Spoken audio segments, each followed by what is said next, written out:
7 o'clock, Select Board and the Finance Committee will be joining us. Yes. 14? Didn't I say March 14th? What did I say? I thought you said 4, but I could be wrong. Did I say April 14th? April 14th. What did I say, March? Oh, I'm still thinking of sugar. All right, April 14th. And I was reading it too, so that may show you what shape I'm in today. There are 1, 2, 3, 4, 5 audio recording devices and 1 video recording device. So we're really here tonight to work on the budget with the Finance Committee. They are in a conclave in the other room, but I'm sure they'll be back. Our first appointment was with the town clerk to talk about an article on the town meeting warrant. Everybody got the email on that saying that she didn't think it was a good time to bring it up, and that probably she would be able to speak about it better once she had better ideas of what the new election laws are going to be. But the idea was that is to not have our local elections the same time as we're having our town meeting. So, but I think that's, if we don't know all the rules, why have to do it 2 or 3 times if we can avoid it? So I was fine with that. That was an easy one to cross off the agenda. Lester. Yes, sir. You're on our agenda. I am. What's this about the stage lighting? You got a bill, I understand. Well, it wasn't that. Over the past recent years, the stage lighting has been modified so it's only able to be put on with this light box. It was modified by the theater group. So they have control over the lighting. Because of that box. Because of that box. It's like a remote control unit. Now, they have been also charging other users for this device. And you're the first one to bring it to our attention. Yes, sir. Okay. So it's not the lights as much as it's the control, or is it the lights also? Well, you need the control to put the lights on and off. Okay. So, Previous to this being used, there was lights put on the stage so that the stage could be lit with switches that were in the control box that belonged to the town hall. However, this has been removed, and we now need some way to light the stage without having to pay this additional fee of $75 for the use of this control box. And we feel that what used to be there should be put back so that we can use it without having to pay this additional fee of $75. Very good. Mary, we weren't able to make any contact I have, with the community theater? I had spoken to Oh. David Knowles a couple of times, and then also spoke to some people about what might happen in the early 90s when I believe the Ashfield Community Theater was told they could use their lights up there. I don't have anything much more detailed than that, and I couldn't find anyone with a memory of any discussion of separate invoicing or that. David, what's your understanding now? Well, the theater put in the ceiling poles, The what? the poles that are attached to the town hall ceiling, just forward of the stage. And the lights that are up there, and the cables, and the switch, the dimmer packs, I call them, are all the property of the community theater. The lights that stay with the stage, that are hardwired into the stage, are still there. They're inside the proceeding. Basically, it's a series of floodlights, which are not very helpful to us during production. You need theater light. So at some point, the town hall upgraded the electric service up there, put in, I believe it's 200 amp service. And that made it possible to use theater lights every time we had a production. And then, from time to time, other groups have, used the stage. We have an event there.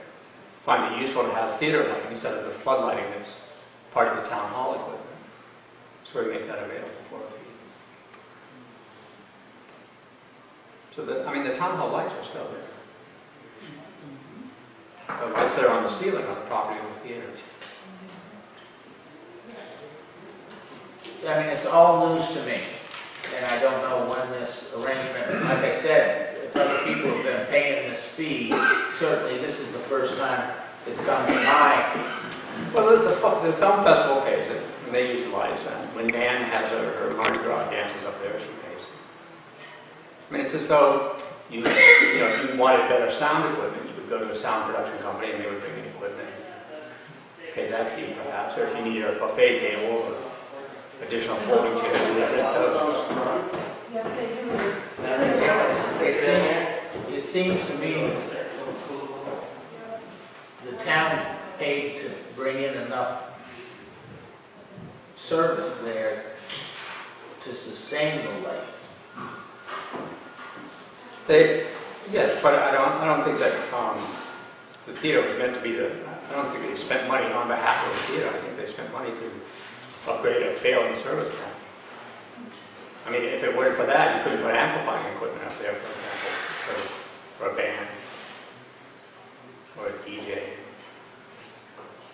So, I mean, it worked out well, just like any modern upgrade does, I guess, to any user of it. But the service panel and the power, of course, belongs to the town hall. The theater has no claim on that, makes no charge for anything like that. It's just the use of that lighting equipment. Yeah, we don't, no claim on having the service put in and the updates done and that sort of thing. So it's just, you got some lights there, and if they use them, there's a fee that you came up with, or Right. a community group. I don't want it to sound like it's you. Right, essentially it's a rental fee, yeah. Originally, there were 5 of those theater lights that were on the overhead of the stage. There's pipes up there that they hung on. There were also some wires up there that the curtains used to hang on to hide these lights. There were switches in the ceiling. There were boxes in the ceiling that were controlled by switches on the panel that turned these lights on and off, including the ones that are over the head of the stage and the ones that are at the foot of the stage. So there were considerable lights there back in the 60s because I put them in there, or had them put in. And since then, they have been removed. Don't know where they are, but we would like those to be put back where they were so that we don't have to pay a fee to use those lights. They're on the ceiling of the big room now. We just want the lights on the stage that were on the stage originally. Were they theater lights? Yes, there were 5 big round lights, that big around and that long, that were mounted on the pipes on the stage ceiling. And then you said there were some on the floor also? There's also a row of lights on the floor, a row of lights, they're still there, and I think they still work. The footlights are still there too. They're underneath the floorboards. Those have always been there. Yeah, they're still there. They're just, Yes, they are. the boards are just fastened down on top of it. That's the way it's always been, ever since it was done. Well, I'm in no position myself to, and you can chime in anytime, I'm in no position myself to have any idea if $75 is proper or improper. But we went through this whole deal about an application to use the building and so forth, yet nobody seemed to be aware, the town hall steward wasn't aware. How about the building committee? Was the building committee? No, we were going to meet with him tonight, I was going to to make that comment, that we wrote the town hall use policy, and the select board approved it, and we have a list of fees in there, and that's supposed to cover all of the fees that residents are going to use, to pay in order to use the town hall. Correct. And that is my concern, that it's not in the town hall use policy, and it's been on the internet, it's been publicized, our meetings that we were doing this, and no one came and said we need to have a $75 fee for these. That's my, Stuart, you were getting ready to, Well, I'm just thinking that the committee ought to determine whether those lights are in the building, the ones that Doug says are missing, and try to put a map together of what was here and get it back to that condition so that people have a choice. And I'm not saying the stage theater lights that are on the main ceiling should go anywhere, because it's a pain to put them up and down if they're having their shows, and other people might want them instead of the plain lights that are in the ceiling of the stage. So I'm just saying, let's find out if we have those lights in the building, whether get some more information on the physical part of it. it sounds like you guys are getting ready to go in the other room to beat each other up anyway, so. Yeah, I'll jump in. David, just a few pieces of information. This control box, how much does one cost? Just from my knowledge. I mean, is it That's lighting control board? Yeah. You know, I'm not sure. I mean, Yes. the one that, probably $500 or $600. And one of those lights, It's probably $150 light. I don't know, there's some, as much as I agree with what Stuart's saying, there's got to be some value to know that some other independent group has a box and working lights and are maintaining them outside of the town hall. In my mind, we walk in and know it's going to work, because if we can't find those lights, or if they're in a state of disrepair, we have to ask ourselves the question, what's it going to cost to get back to that point?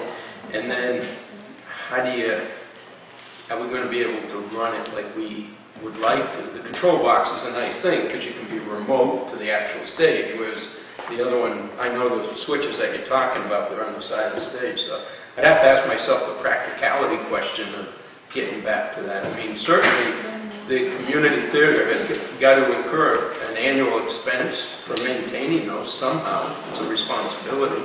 It just could be an advantage to that too. It's very possible that 5 of those lights could be on that bar. I don't know that. But if they were, it'd be nice if we could use those 5 lights without a $75 bill. Paula? Wouldn't it all be acceptable to temporarily alter the fee while this is being worked out to maybe $25, so that since it wasn't on the list of fees, and that seems to be an issue, and whether or not other lights can be put in place, whatever, maybe if the fee was reduced for a short time until all this is worked out? It's possible. We've had to bring it to the board. But just to be clear, the fee for the lights, there's a reason it's not included in the use contract for the town hall. That is, the lights don't come with the town hall. You know, I mean, it's not a surprise fee. It's not a surcharge. That's a rental. So just like I said, if you needed sound equipment, if you wanted backdrops or something that weren't part of the town hall, you have to go someplace to get it. So I mean, I don't want people to feel like the theater is surprising or adding fees on to the use activity, because it's a separate, completely separate incident. Well, it certainly was a surprise in this situation. I mean, is the key to that is to make sure that the control board isn't here so the lights can't be used, and then it would be a special request to be able to turn the lights on, and then the theater could inform whoever wanted to use them that there would be a $75 fee. I'm not sure I understand the question.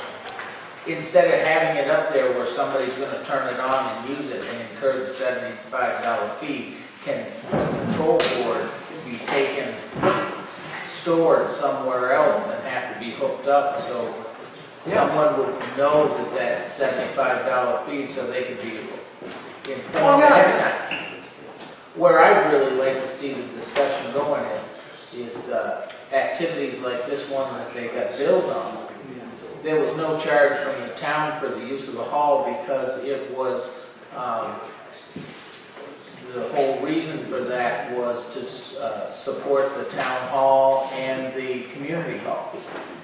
And, you know, that was a really a charitable type thing. It wasn't a for-profit, you know, you throw those kind of words around a lot, you know. But it wasn't for somebody to make money on per se. It was a community service type situation. Much like I think everybody using the town hall, none of the fees really cover our costs. So I wonder if that isn't the position I'd like to at least see us get to. I can understand a fee for somebody putting on something where they're trying to make some money for themselves. But when we're doing a charitable thing in town to help with the town hall and the community hall, I just wonder if that $75 surprise in this situation. Right. Seems to me like we're going to talk more about it. It seems like we spent enough time talking about it to make up for the $75 already. But And the other thing I want to say is that until last week, until Lester came with the problem, part of the issue is that nobody had any idea that when we told people they could rent town hall, they filled out an application, they paid their fees, that they would sometime, at some other point, get another bill. And I have not been able to find, even on old select boards, anybody who knew anything about that happening. So I think that's also just part of the concern, is that something was going out to people after they rented town hall, thought they paid in good faith for everything that was required, and then receive another bill. Well, nobody was surprised with it. None of the people we rented light street in the town hall have been blindsided by this. Anybody who needs the lights comes to the board and says, we'd like to control it, you know, pay the fee for control it. I think you're going to find that this group was surprised. But I think, I really think if you folks are going to go have a separate meeting and try to find some ground, that is, I've just told you the ground that I thought. I don't think the $75 is out of the way, because I have no idea what it costs to maintain them and to put them in and that sort of thing and have it available. But I wonder if there shouldn't be a little locking of arms on these charitable type things that we're doing, that the three of we could throw in on that. Douglas? I'd like to make a recommendation that if the town hall has the ability to light that stage so that people can use it, that would be a good thing. If these people want to leave their lights up there, perhaps there should be a rental fee for the use of the hall, for the storage of these lights when it's not used, to make up the difference for the town. But we should not be under the control of someone else in order to be able to use that stage with proper lighting. My bet is that you folks will all be able to sit down and come up with a reasonable alternative, so it's not a tit for tat type deal. One point worth mentioning just at the end of this is, when you rent the hall, you pay full board. Yeah, for performance time and for rehearsal. It's not like you get anything for nothing, so I mean. No, we pay the full. There's a middle ground here somewhere, so I encourage everybody to try to find it. Yes, Lester? One other quick item, I have a proposal for lighting on the stage, which is worth looking at for Bobby Poseidon. You know, and I have that here. You have a proposal to put in some track lighting and so forth. Yes. That was $1,650. Yes. You guys kick it around in the building. I've got an idea that we would probably go along with whatever the building committee recommends. We may have trouble finding the $1,650, but we'll support you otherwise. Realizing, I may be going out on a limb, but I think we can cover that 1650. If given the permission to do so. See what you come up with.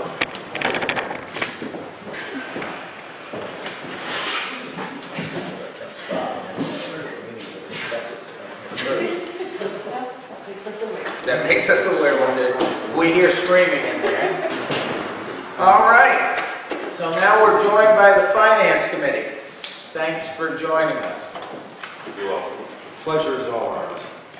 It's always a delight to be here with our esteemed select board colleagues. Good. Well, now that we've got the lights upstairs, we don't want the lights too hot, you know. If it's a cloudy day during town meeting, it might cook us, or if we go late into the night. So, you know, we don't want the lights too hot. So really, the rest of our agenda is the budget. Yep. And just reviewing the town meeting warrant, hoping that that can get finalized for next Tuesday, the 22nd. And then to discuss that article that you brought in, if there were any modifications. Did you get a copy of that? I've been reading it through. So why don't we start on our discussion of the budget? Yes, if I could offer just a brief prelude from the standpoint of the Finance Committee, it might be helpful just to set the stage a bit. We've talked about the importance of annual town meeting coming up, and we know there are a range of big issues to be dealt with. So I think we're of the mind that it would do us all well to have the Select Board and Finance Committee be as close together as we can be in terms of our general priorities and so on. That's the whole purpose of our doing the budgeting work together.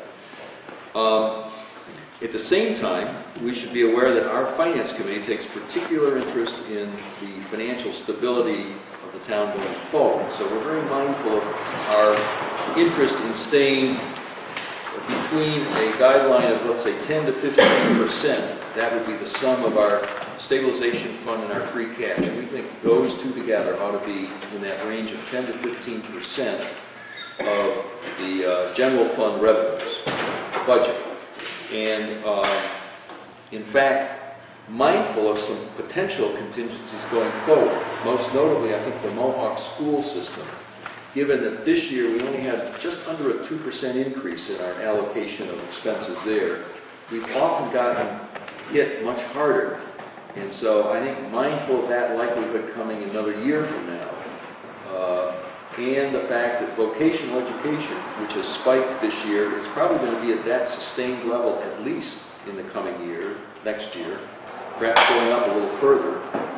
We're thinking that instead of just accepting a 10 to 15% range, we ought to try to strive to be at a 12% minimum reserve position as we look at the combination of stabilization and free cash.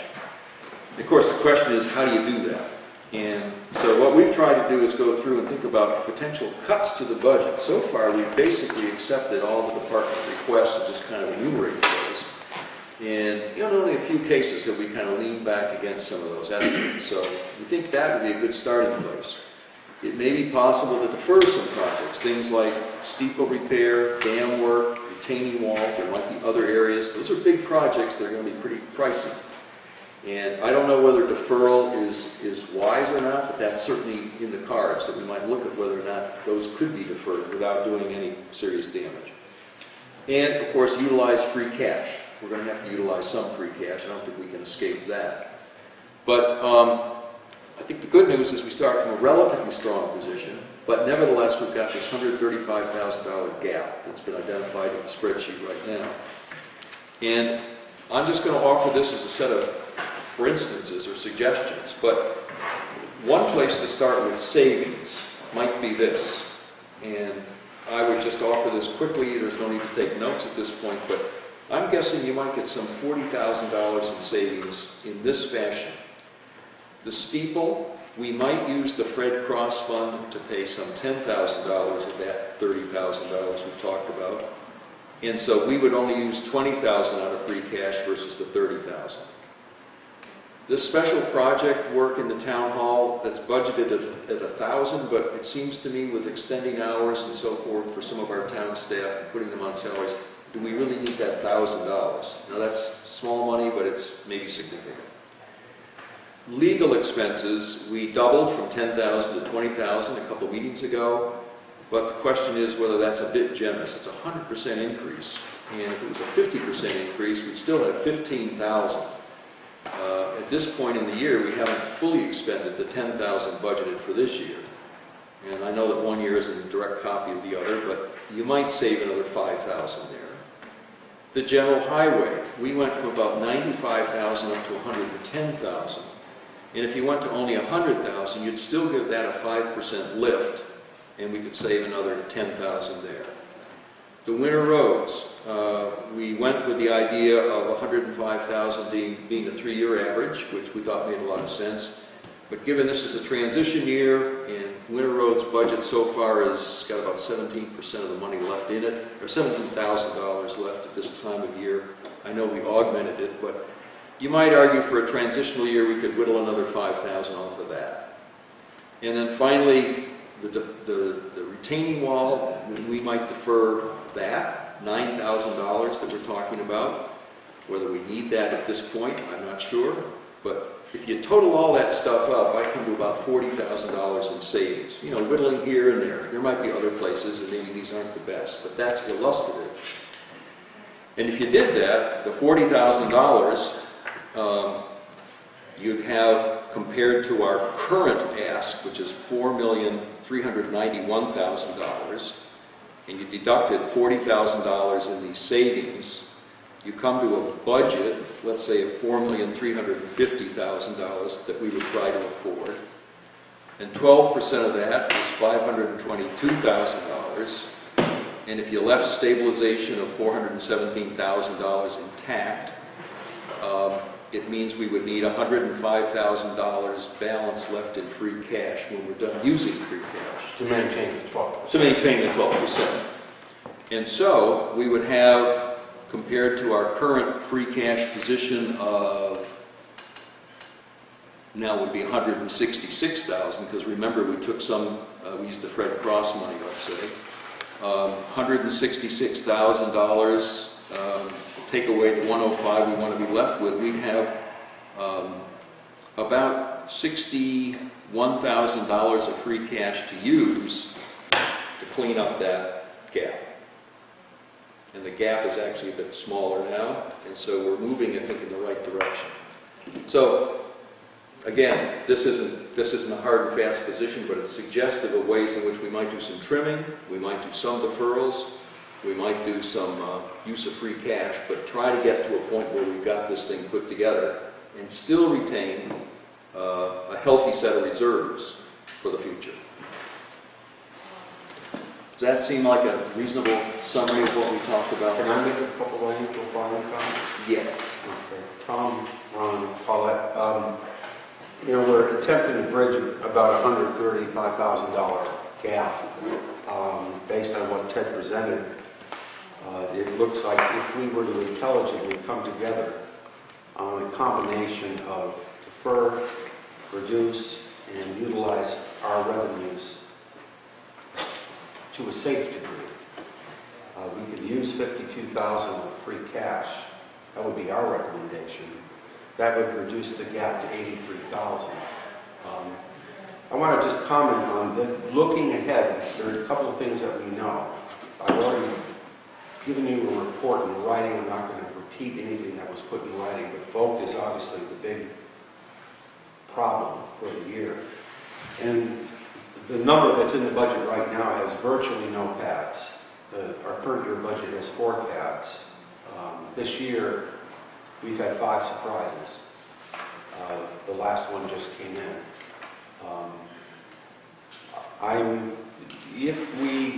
We're looking at 2 things. One is that many of these budget lines, particularly Volk, have the potential for supplementary appropriations during the year. High risk, some risk of supplementals needed.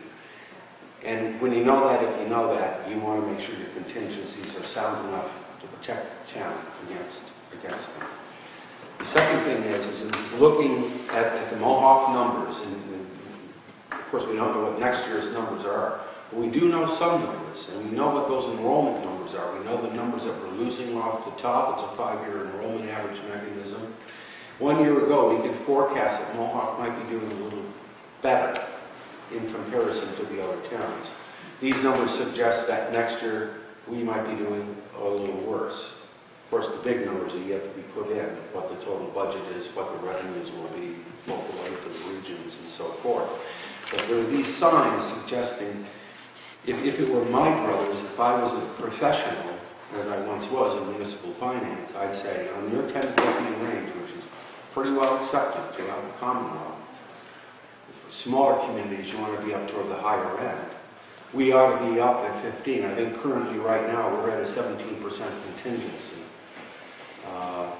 But we also want to be realistic, and I think 12% works. It's narrow, it's conservative, it's a little risky, but below that, I think we'd be taking risks that we cannot afford, and people would be cussing us 1 year from now if we dove into the cookie jar any deeper than a 12%. So I've got thoughts on my list. It's not a list, but it's a series of questions on what things could be deferred. I know my colleagues also have thoughts as well, so just want to get that out and say maybe we can make this all fit. I think we can. So from my perspective, the big item, as opposed to some conversations from prior meetings, is to leave the stabilization fund alone, not to be trying to take any money out of that particular fund, from what we're talking about today. Well, that doesn't seem hard and fast to us. It seems like a convenient way to leave it for the time being.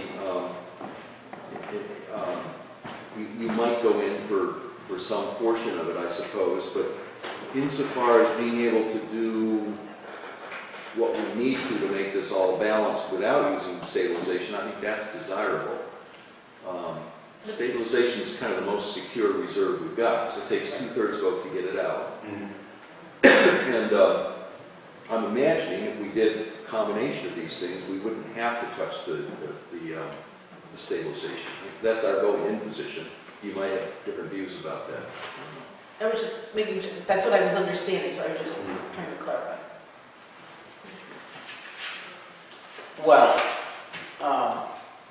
everything you discussed, Yeah. except one, is what I had circled on my page to discuss. The one that you discussed that I did not have was the $1,000 for The project. this special project staff. Okay. Staffing.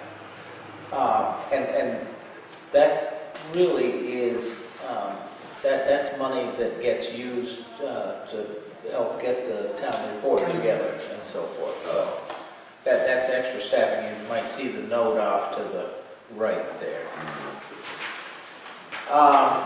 So the ones that you named in play, Yeah. I had them in play also, Oh, okay. which is great. Since we're talking about the budget and about money, I got a note in my file here from Tom Poisson, and Governor Patrick has approved a winter rapid recovery program. $30 million is direct aid and $10 million for state roads. Ashfield will get $44,563. He says he will enter into a contract with the state to receive the fund. It's basically the same procedure as Chapter 90 money.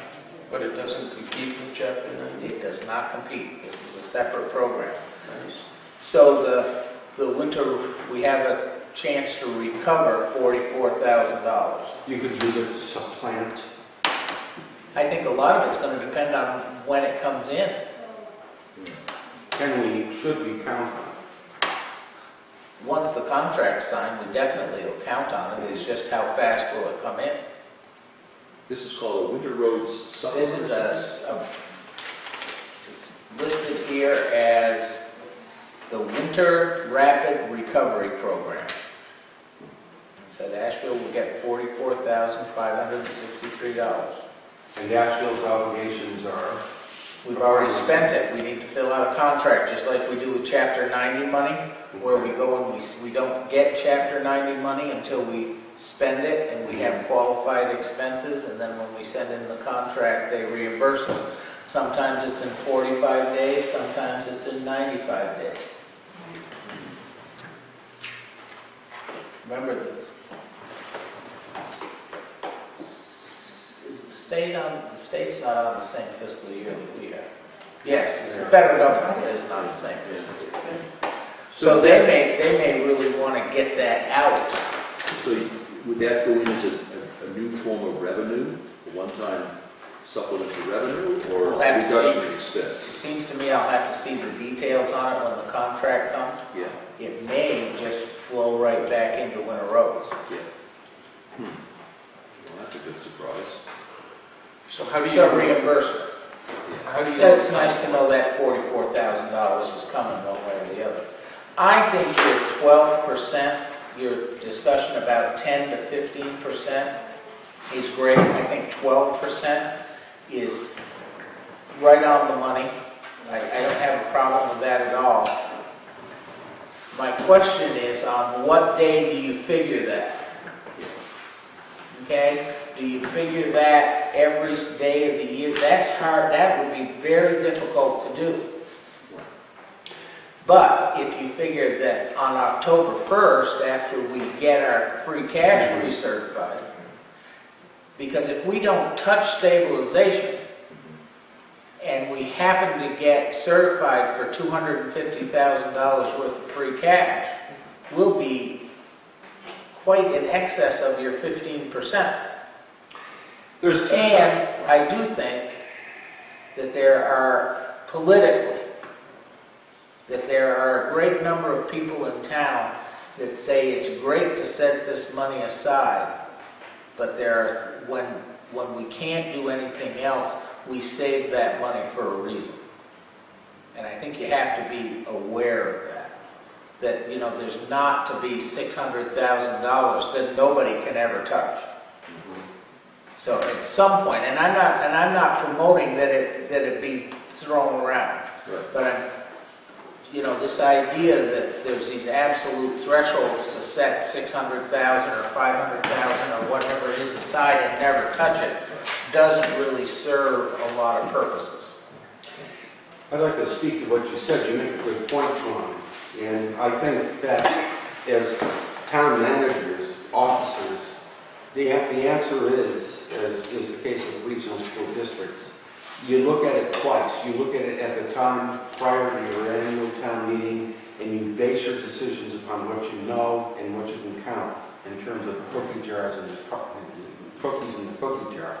You also need to do it in the fall, by which time we know when our certified free cash will be in and done and over with. I mean, there are some indicators that are good news, like unexpended balance in vocation. But one thing, based on the rough numbers I've looked at, this upcoming year's certified free cash is going to be less than this last year's certified free cash was. So we're on a downhill slope on it. And again, if we were to rebound from 12 to 14, 15, or 16, that would be good for the town of Ashfield. And that would be safe for the town of Ashfield. And before you know it, we're preparing the fiscal 16 budget.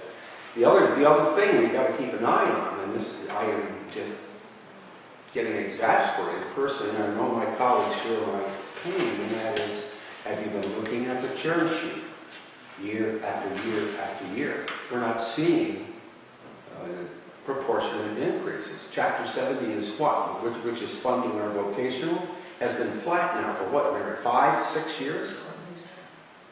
We gotta watch, we gotta be careful. I mean, every dollar of increase on that vocational budget, which is going up, I think, 68%, is gonna come out of the taxpayer's pocket. And I think that... Or cushioned by our contingencies. I think if you look back over the last 3 years, every dollar that we were able to put in of the 200,000 into stabilization was from what we didn't spend on vocational. And that was some of the discussion when Ted was here last week, and Ron, you weren't here, is that we had a very brief discussion saying that maybe that a portion of stabilization could be used just to take the peak off of that for 1 year, you know, not to think that we're going to get addicted to it, But the very definition of the stabilization fund is to take out these huge peaks, and that maybe, I think the number we threw around was like 85,000 last week, but to take a certain amount out of stabilization just to dull that sharp point of this very rapid increase. And we don't know if it's going to be a point or if we're on this type of trajectory, but certainly it's of everything driving this budget, vocational expense. Well, we noted agreement on the critical point, at least you and Ted and I and my colleagues, and that is, we'll see how Ron Paul Paulette feels, but if 12% is a good planning number, and we've started our agreement, we're really only looking for $83,000 of deferral or reduction, and I think that's doable. And that would give us a budget, hopefully, that we believe makes sense, that works, that meets our needs, and takes care of our future. What do you guys think? I mean, we've got to start looking at some accounts here, but Well, I guess I would say, Ted, I appreciate your introduction to this. I think sitting out on the floor, that when I would hear the finance committee and the select board coming together on things, I'd say, let's go. Get good minds agreeing on things, and checks and balances working sounds reasonable. So I like on high what you're talking about, some of the clipping that you're talking about. My concern is a concern on the, if I can go into one specific one for the moment, and I didn't know you folks were going to be speaking about this, but if you could pass one to each person. I only have two of this, and I apologize, my printer was kind of on the lane.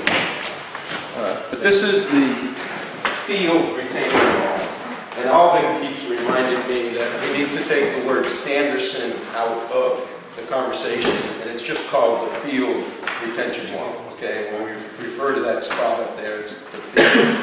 And the price, because of something that Alvin picked up, I really credit him on this, and if you know, the trustees are running this project now as opposed to the way it has been in the past, where it was the select board doing it in the interest. And that was for tax reasons of the trustees, that they needed to do that. They came before the select board asking for permission to do that. But then the fee has gone up from $18,000 to almost to $26,000. And if you recall, we own a portion of that, about a third. So if you round up the fee for just the assessment, this isn't the repair.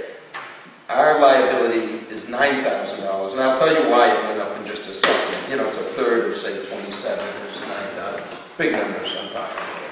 And what Alvin picked up, that I didn't pick up, was that the geotechnical was going a limited, the borings to test the material where the wall is, was going a limited distance. I'm going to use 6 feet, for example, into the ground. He says, we need, that retention wall is close to 20 feet in some places, and we need them to go all the way down, because we have drainage issues, we have other things, and we need to know what's on when they do the geotechnical boring, what's over there. So the additional cost relates primarily to deeper geotechnical holes that they would have to do on that. Now, we have $15,000 set aside for that, but in our calculation going forward, originally we said we need another 15 because we have to repair this wall someday. And we pared it back originally to 9,000, I think is what we're carrying now. And I have two concerns. One is kind of a philosophical concern that says if you take it off the map, there's a good likelihood you'll forget about it. Recently I'm doing some work for the history project on the Upper Park, and there were fits and starts and all sorts of motions and votes to start setting money aside. When we got, as a town, when we embraced setting money aside every year, there was a chunk of time, I'm going to say 5, 6, 7 years, that we set $10,000 aside every year, and we remembered it every year.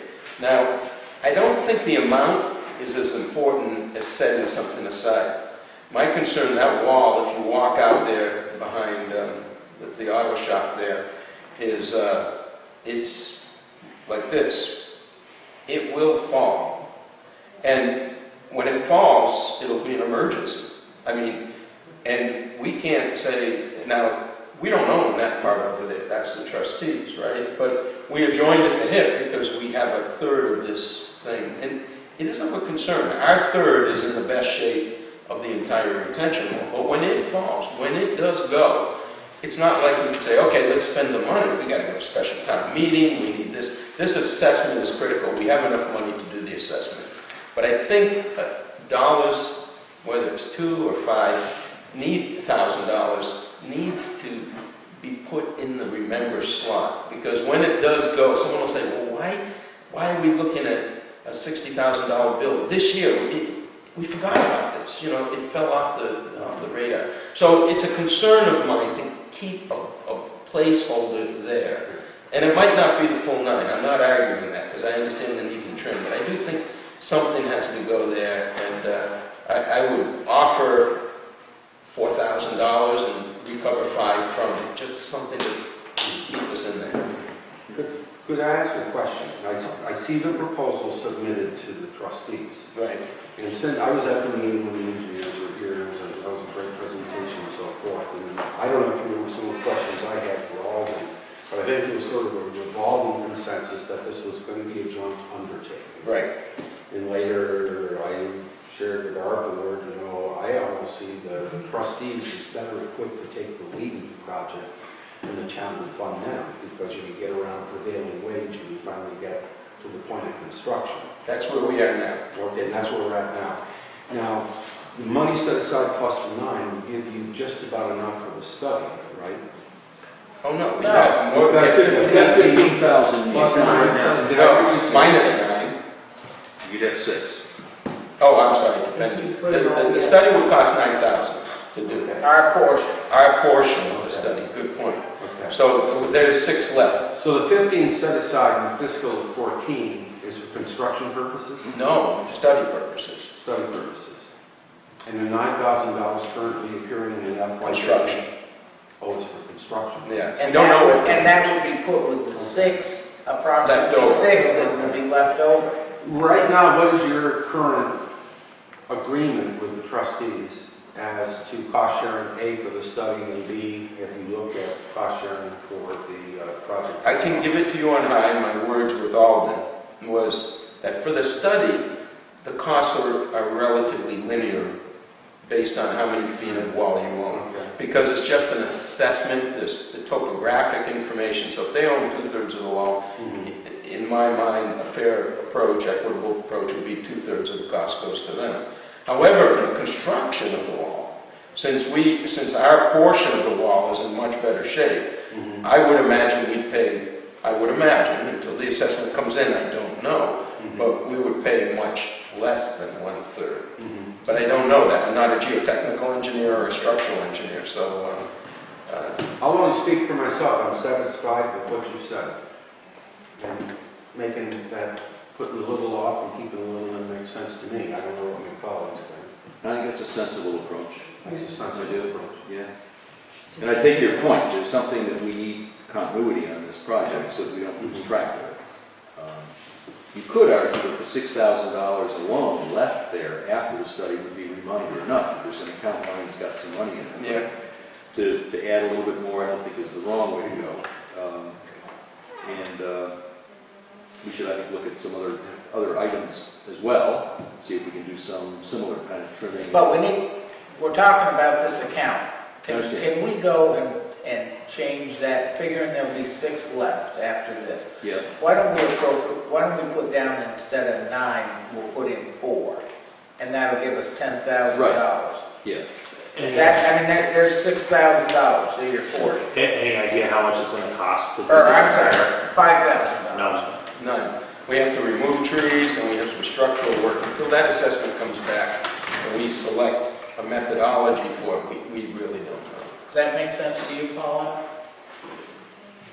To take that from, I'm trying to find it here. Well, do remember that obviously they're waiting to know we have the money, which we already had, to actually do the study. Are they still waiting for a go from both No. parties to do that study? They're looking now, because of the situation that David just described with the trustees, they're looking to the trustees only.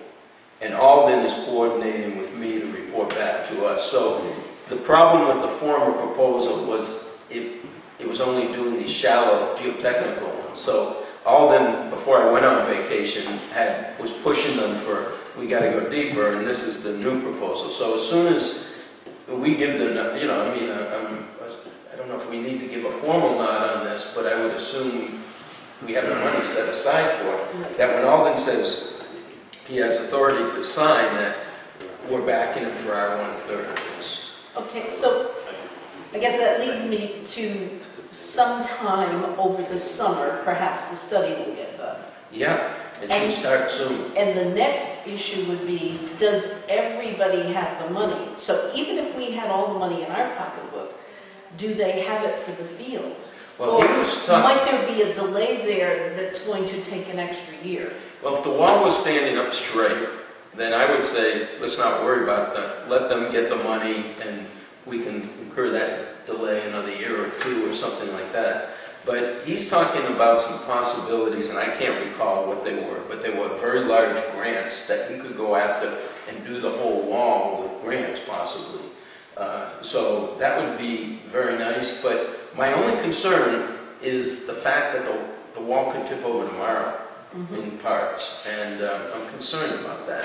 That's my only concern. So Ron, tell me if I'm on the right wavelength Yeah. here, then I'm thinking, then at some point in time, seeing as the study could happen very soon, might just make sure there's no slippage, might need to be just a simple memorandum of agreement between the town and the trustees. You know, and then when we cut a check for the study, I'm kind of sensing the smart thing to do would be, we're going to be reimbursing the trustees. Yeah, Alden wasn't clear on that at the time, and he might be now, but what he had said is he wasn't sure of the nature of the money source going back to them. Because of their not-for-profit status, it might be a contribution to the trustees, you know, and I was trying to understand, is it a contractual relationship? But he hadn't gotten to that place yet, so I don't have a firm answer on that, rather than kind of a general nod. But for ultimately, to be our sort of kind of informal position at this time, if that's how we would envision it, and hopefully that's the way it would work out, Yeah. just to kind of make it all good. Hopefully, everybody can work together for the good of the whole community. And they are working with us. When we were in the driver's seat, they were very respectful of the process and working with us, and we're reciprocating. I told them I'd be bringing this before both the Finance Committee and the Select Board tonight. And also, I'd like to get an indication on this one that's before us. I've read it over and I'm secure with it, that if he's ready to go on it, that we'll give him the nod to say, good to go on the 26th, because they're anxious to get this thing moving and move along on that. In answer to Tom's question, where I was headed is, which one is more critical? And the dam comes up in my mind. I mean, if we didn't have all the pennies in the piggy bank to spend, are we going to lean towards the dam and gamble on the wall staying up? Because there's a sizable chunk of money to just do the dam study, but we know that without the study, we can't go for grants, and then we don't want it to fall into disrepair, and somebody comes in and says, you will now spend X amount of dollars That's a good ASAP point. and fix the dam. So I'm just trying to weigh, when you said, Yep. is that enough? What I would say in response to that, Well, Paulette, pay is home. I'm willing to put my shoulder to the dam and go after grants during my last of the 3-year term. I'm willing to really lean into that and see what I can secure for monies for this town, okay? So if the town approves the monies for the study of the dam, you've got my shoulder to go after grants. And I pray to God we can get them, but I've seen other communities around us go after them and get them the second time around and stuff like that. And so that's my personal thing. The trustees are taking care of the wall, and they're going to be billing us for it, you know, and this is just a good faith effort on our part to keep it alive, is what I'm saying. So from a selfish, personal point of view, I put more priority, and I think if you look at health and safety too, the dam could affect, issues with the dam could affect more people than the wall falling, though the wall falling could hurt people also. And my feeling is that it's something that needs to be addressed. And once you're aware of something that needs to be addressed, by not stepping up and taking some action, your liability actually gets magnified. You know, and when that is a town, you know, there's no doubt that, you know, that wall is owned by the town Right. and the field trustees. But could we move to the dam at this point? Because that's another issue I think we struggle with. Can we You make wanna a, fix the wall? can we make a decision on how much to put in the line item for the retention wall? We did. I'm guessing that we are in agreement that a $4,000 amount versus the 9, as suggested by Ron, makes some sense. Is that Paulette, are you there? seem reasonable? If we really get pushed, I could even live with 2 if we need that other $2,000, but we don't need to put it there now. I'd say for the time being, let's use 4. Paul's got a point. If we need more, we could get more, but it's short money at this juncture, because if you got 4, that's it's a modest amount. And we do save 5,000, so that's helpful. Now you'd like to move to the dam? The dam, and here's where I think we in the finance committee are struggling with. This strikes us, and I have to personally acknowledge that I was not at the presentation where the engineers went through the detailed discussion of the analysis and so on, and the conditions of the dam and so forth. But one of the things that I don't yet fully understand is the timeline involved here, because my sense is that this is one of these things that if the application for a grant to do construction work on the dam is contingent upon the study, when are these grant deadlines due? And is it conceivable that this would be a rush job by Tighe and Bond to get a study put together in time to have the shovel-ready status that we need to apply for a grant? I don't know what the timing is like. It worries me that I thought I heard something about June when these applications are due or something. And can we reasonably expect that to work? What would be the harm in deferring for a year? Or do you need to make a decision now to get the money to study in the coming year, by which time next June or whatever it is, the deadlines for the grants are due? The timeline is not clear to me. That would help. I'll respond to that. Yeah. First of all, by not going to the presentation, you actually benefited a little bit, because we were talking about grant timelines that since then I've become more knowledgeable on. I've actually gone to a session on the dam and levee grant, which we were talking about at that exact presentation, and I went to it down in Springfield, and I think the engineers maybe misrepresented us a little bit on that. What it was, in fact, was a more of a lending situation. It wasn't a grant, and it was at kind of the state's 2%, which was nothing phenomenal to do that. And I've since backed off of the dam and levee grant interest on my part. I've instead gone to Mass Works, which is a grant program that employs Massachusetts people and so on and so forth. And Conway has recently won $1 million, 900 and something thousand, 990.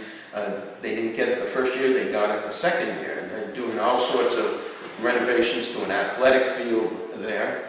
And I look around and I see it in 2 or 3 neighboring towns. The same, nearly $1 million in grant-related stuff. And I've looked quickly at the state website on that, and I do believe, though I'm not certain, so I shouldn't even say it, but there's a early in the year sort of grant application. It could be June or so. And what it would be my intention on that is Savoy recently got one also. They show the state with all the awards and so on and so forth, is to combine a number of the requirements of the grant. One is safety, one is technology. There's several different things, and I will try to hit on all cylinders, look at a lot of the ones that neighboring towns have done, and put together something this year, in June, would be my intention to put together, knowing that we might not get it in June, but to say that the town has allocated the money from town meeting, even though we don't have the shovel-ready project, it would be my first run at this grant. You see what I'm saying? And they'll probably reject it, saying, you're not shovel-ready, it's nice the town appropriated the money for it. And then, by June of next year, if it was June, here it is. Here's a shovel-ready project. And every grant that I have seen, you have to be shovel-ready to really get the benefit of the grant. The only question is it $1 on the dollar or 75 cents on the dollar or even 25 cents on the dollar? And sometimes you can't combine it. So I'm looking at the heavy hitters now. Just so I understand, I was fortunately, or as you say now, unfortunately, and I want to let you know how much we appreciate the work that you put into it. It's been heroic and monumental, and Thank you. Glad to see you're still Good. But the question is, so the grants that we heard about and the criteria, the second round is coming up. You're saying we're not going after one of those grants, don't know what the name is, we're going to go after something else? That's correct. Okay. That's correct. And the issue with those grants is if they give you the grant, there's no grant associated with it, okay? But there is a duty to perform the construction within 3 years. Okay. And that made me actually a little bit nervous. I don't even have a shovel-ready project, right? No. And Same awarding authority, or what? no, totally different. What agency is overseeing this grant versus what we had heard? One is federal monies being appropriated to the state called the Dam and Levy. Yeah. I'd have to give you the exact wording on it. And the other one is Mass Works. It's a state-related grant. It's just one of several. Is in light, okay, so now, some of the concerns I had with the original round was that the recipients of those, all the recipients of those grants were communities that were in the lowest designation where there was potential of trouble. And no awards had been made to communities that had a fair designation, where we were, as I understand. Are they going to be using a similar kind of screening for this grant? Safety is a very large issue. So the fact that we've lost status in this dam, as far as safety is going to be their concern also. Now, as I recollect, the initial grant proposal that they talked about had just had its first round, I think, in September previous or something like That's that. right. The second round was coming up around this coming June. That's right. How about this program? Have they had a slate of awards yet? Or is They this have. new? You can type in Mass Works into the internet, Yeah. and the first thing you'll see is awards over the last 4 or 5 years. Okay, so they've been in business. They've been for a in while. business a long time. You'll see Savoy, you'll see Conway, you'll Okay. see another one like Why didn't our engineers talk to us about this program instead? I don't know. I don't know. They're not really in a position to advise us for grants. I would think they'd know a little something about it. Yeah, well, guess what? Our engineers didn't put us onto the Smith Road grant that we got either. We did that. Is there a way creatively, in your judgment, to, now that we're going on a little bit different road, which is fine, is there a way to flex this where not all, but a part of this can be deferred? Can it be taken in steps? Do you see some creative way? Because we're looking at $62,000. That's in the plan right now, a combination of appropriation and transfer, right? Yeah, my concern is that the 79,000, the combination of last year's appropriations and this year's, comes to the budget number in their proposal. And usually when you slice and dice a proposal, you take it out of sequence. You do permitting 1 year and survey another year. You usually increase costs, okay? Which is just that was my business. I know a little bit about it. So it's better to keep them contained. Now, there is the question on, do you not do it? Do you just not do it? I mean, the last time the state came in and helped us with Ashfield Lake, we built that, all that restoration was done on a grant, right? It was a state program. It was a state program. And that was a huge project. But things are drying up at the state. I don't know if I want to take that risk. If I can get a $900,000 grant and be proactive rather than reactive, I think it's a positive thing. But if the town says, we don't have the money to do it, let them make that decision. What would happen, let me throw something creative at you, I'm just pulling this out of my ear. Yeah, Out of my ear. good point. What would happen if we were to somehow put together something along these lines, and Tom or anyone else please advise, where you left the appropriation alone, addressed it at the annual town meeting, I think that's a 30,000, and then handled the rest as a supplemental in the fall with free cash. At which point in time, we know, however, what Tom has said, just how well we are. If we're up against the wall, we can rethink it. If the coast is clear, if that certified free cash in fall generates enough safe money, we take the second step in the fall. The problem with that is that there's barely enough time to get the study done. If you look at the timeline on the study, we've got basically from now till the fall to get the study done. And then our heavy duty, I'm still going to apply for a grant June this year, knowing that I probably won't get that Mass Works grant. But here we come to next June, we have the project ready. Now, if you wait till the fall, then you run into the winter, you run into time that they can't do the engineering, and you don't have a shovel-ready project. So the more you bite off the front end on the date that you get that shovel-ready project, the more difficult it is to pursue a grant because you don't have it yet. Okay, based on where our status is right now, and it looks like you're going fast track. No, it's just Well, looking for the next available funding round, which Right. will be a year from June, that's where you're shooting. That's right. What are, in your judgment, what is the likelihood of success in terms of funding? I most recently looked at the Conway one, and I saw the feedback, and I talked to one of the select board members in Conway about that, and I'm very hopeful of it. I'm really hopeful, and it'll have to be really a well-constructed grant that you try to make it a regional grant too, and we might tie in some early warning safety measures with the town of Conway, because they have basically 7 minutes from a failure of this dam to when water starts flowing over their banks down there.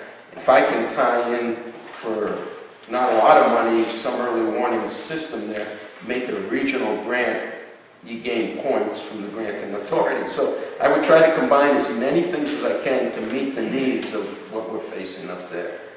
I want it to be a winner, of course, you know. Then last question, I'll shut up. What other questions? What are the risks and rewards? I know what the reward would be for deferring, to slowing the timeline down 1 year. You're going to have to find someone to do the grant application. That's what you're going to have to do. Okay, I don't know that I'll be in this seat. I don't know that I'll be in the position to assist at that point. Right now, I know I'm going to be in this seat, or I think I am, you know, for the next year. And that'll be one of the jobs that this board puts on my shoulders, and, you know, and I'm doing my job at that point.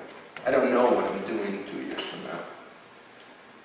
I mean, you've explored all the nooks and crannies, David, and I applaud you for that. But to go back to the original question of what happens when you put it off a year, you put it off a year.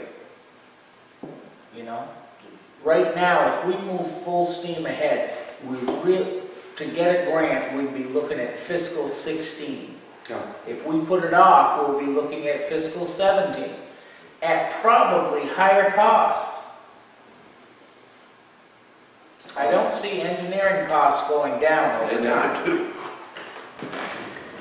Well, and you've got a proposal, we've got a proposal in front of us too. It has some time limitation. I take it they'll relax that a bit, but they're expecting some kind of answer from us with soon, and failing that, they'll go back to the beginning and start all over again and say, well, the new proposal's going to cost, I'm assuming, more. Paula? Well, actually, I have a question. In my mind, the 62,000 that's needed for the dam so we can do the study is a one-time occurrence. And we know we're going to have to take more out of free cash anyway. I'd almost rather see the whole 62,000 be free cash, not out of appropriation, because we've got enough other things that would be normal appropriation. And then it kind of stands out as a one-time, that's what this is for. Whereas the 4,000 we were doing for the wall was to start putting a little money aside because we're going to have to do a repair. So that made more sense to me not to be free cash. That's just a thought. Well, I'm And it right. wasn't- I'm right with you. My feeling was to get the budget in balance, to take the entire 62,000, not just the 32. Take the entire 62,000 from free cash, because I'm figuring we're going to have to use about $75,000 worth of free cash anyway. I've got it in my mind. In my mind, I'm shooting for $60,000 worth of free cash at the end of town meeting. If we can hit that, that's great. If we can't hit that, that's understandable too. But If your figures for 12% is highway 105. and winter roads are correct, but we shaved some off of it now, we're sort of looking to say, okay, next year, February and March, we're counting on there being some free cash to augment that which we're shaving off at this time.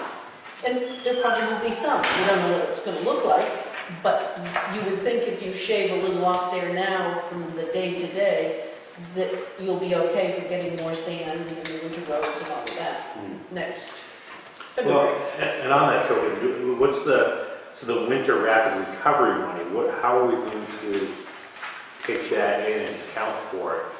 Is Tom, that, I said I don't know until I see the contract, when the state generates a contract. The big thing on that will be what day the money comes in. If the money comes back in July, that'll be certified as free cash probably by October 1st. If it comes in July, it may not show up as in free cash until the following October. so either way, it's going to probably come in as free cash then? At some point, unless they make some deal where they directly offset it like they would in Chapter 90. Ron, I mean, there is a possibility that they will ask the town to do some type of borrowing, so then they can reimburse us for the borrowing, short-term borrowing. Let's wait until we see the contract, but it's good to know that there's $44,000 out there headed our way. But where are we on this dam line? I have another question, that's where we're at. Ron, when, in a perfect world, if it were to go forward along the timeline we'd like to see, when will you execute the contract, when would the work begin, and when would the last payment be made to the engineering firm? I don't have a copy of the proposal with me, Yeah. but to my recollection, it was a 6-month timeline. Okay. And I would think that what would happen is we'd give them a go after town meeting. We have all the money set aside, and they'd be obliged to complete it. They do have a timeline in there, and I just kick myself that I don't have it here. I have the retention wall one, and I thought I had the other one, but I don't have it, So let me just... So the payment couldn't occur until after July 1st anyway. Oh, it'll be in September probably, or August. So I assume there's several there's a schedule of progress payments in this, right? Yeah. And a final payment. And I guess my question was, assuming that, the field work might be done in November and the paper doesn't come out until February, March, April, or whatever. No, the field work, here we are in, April. We say go in May. They'd be working on it in May, June, July, August. It should be done. Field work should be done in, June. I was just wondering about negotiating progress payment delay for X months for the final payment. But that's what I had in mind. You're worried about cash flow? No, just attempt to split part of it in fiscal 15 and the balance in fiscal 16. If they would be open to delay the final payment. They probably would if we wanted to pay them interest. You know what I mean? It's kind of hard to, they've put a lot of sweat equity into this proposal. Yeah. I think it's a pretty fair proposal. I don't think we're being gouged or taken advantage of. They would know better than to do that. They're professionals. And to ask for them to take a late payment, I don't think we ask our other Just a members thought. to do it. Yeah. Okay. I like Paulette's suggestion that the, if you're gonna talk about a $62,000 allocation for, the study, would that be all taken out of free cash, as kind of a one-time exception? I think there's a wisdom to that. If you leave it that way for now, are there other issues we can identify here? I mean, I think one of the things we gotta do is kind of walk through this spreadsheet and identify the items that we think there's some maneuvering room and see what we can do to kind of address those and then do a bit of summing up and see where we end up. Well, it seems like we kind of started at the back end of the sheet, so if we want to keep working back, the next one you had marked here Yeah. would be winter roads. Okay.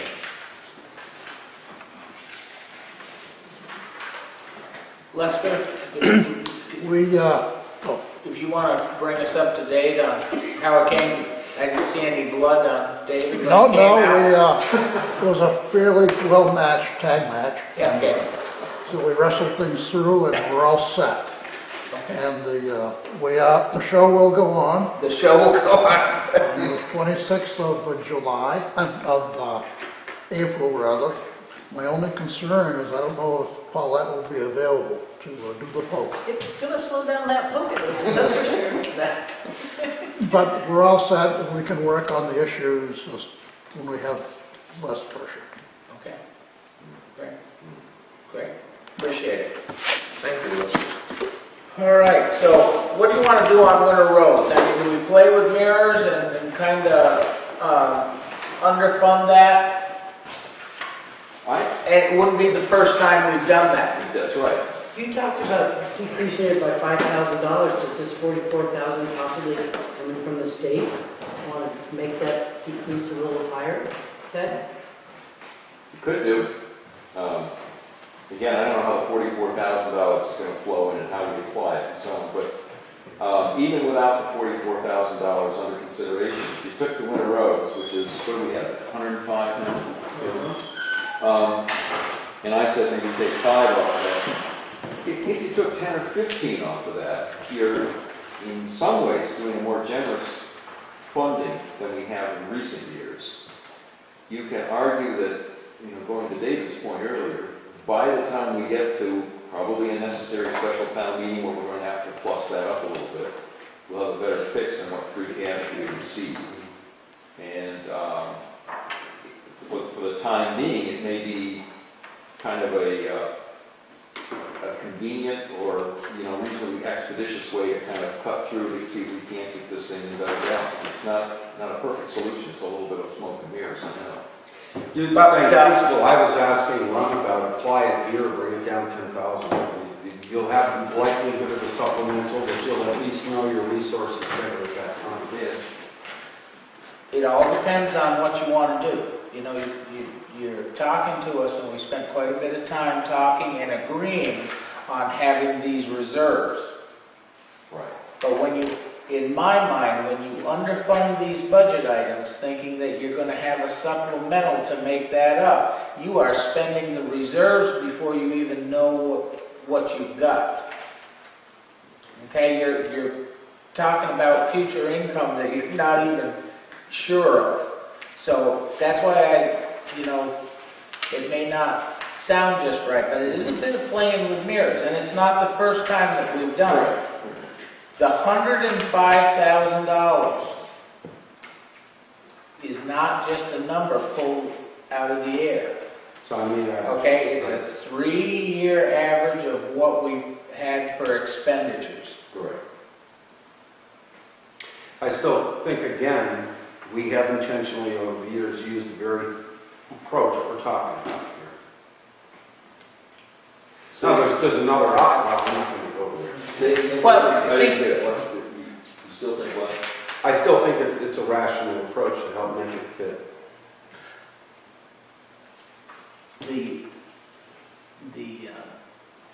You know, it could be, you could do it on any account. And we did have something that I think is sound as far as coming up with this number. For the amount of time and effort and contortions and maybe even days of convulsions that you've had trying to beat the vocational right into a number that Is risky and may require to the supplemental. very best of our knowledge, this is the number.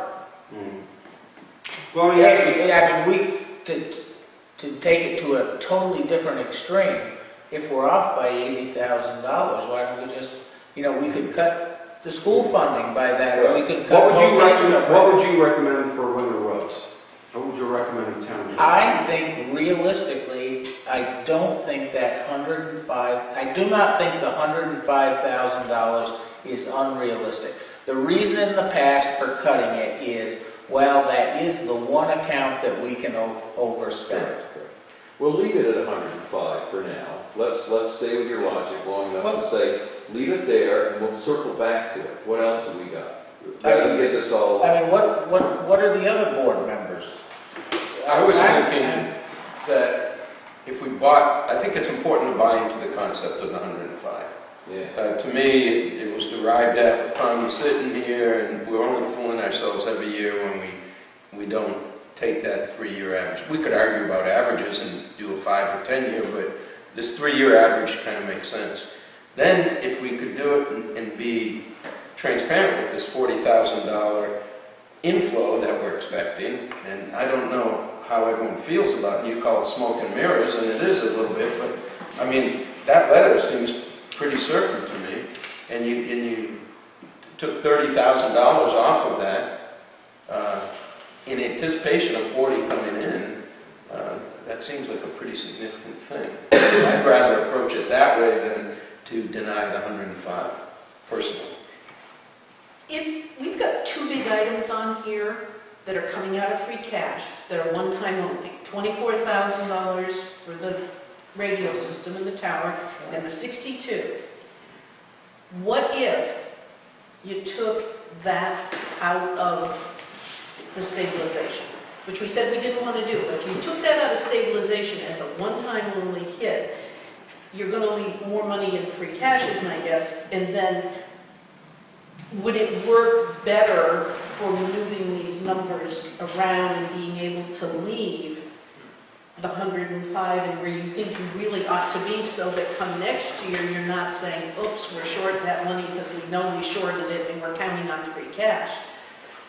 Because next year, what if suddenly there's a different kind of spike in the educational, and that doesn't seem to be something that really gets a no vote, and you'd be gambling that everything's going to be okay, and what if it wasn't? So I suppose then you go to stabilization next year.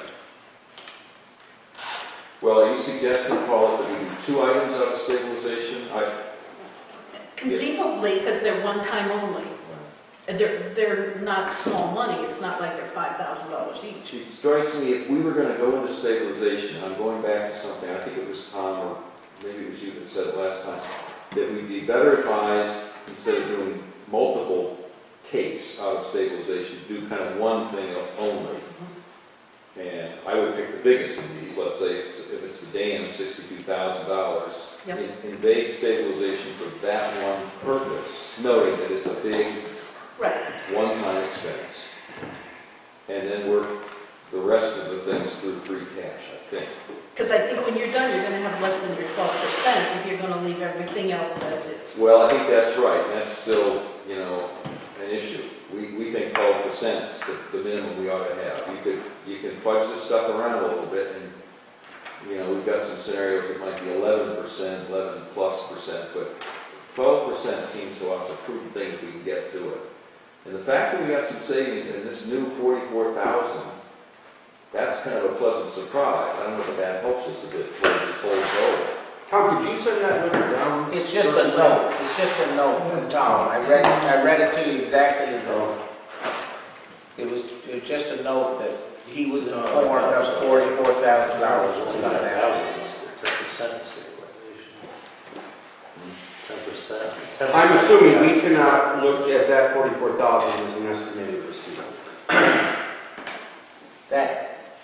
That would be the last thing I would expect that the state would let us account for. Or even wink in this. I would hope that they would want to get us the money as soon as they can to get it out of this fiscal year. But speed is not always.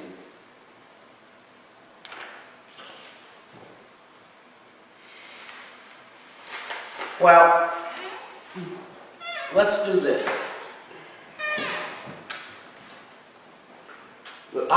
Let's assume that over time, let's say in a 2-year process, we want to get to a point where we look at the 3-year average for winter roads. And this is our first year of trying to get to that. So we've got about a $15,000 hike in winter roads in this budget from 85,000 or 86,000 to 105. Let's take $7,500. Let's kind of split the difference and fund it for $97,500.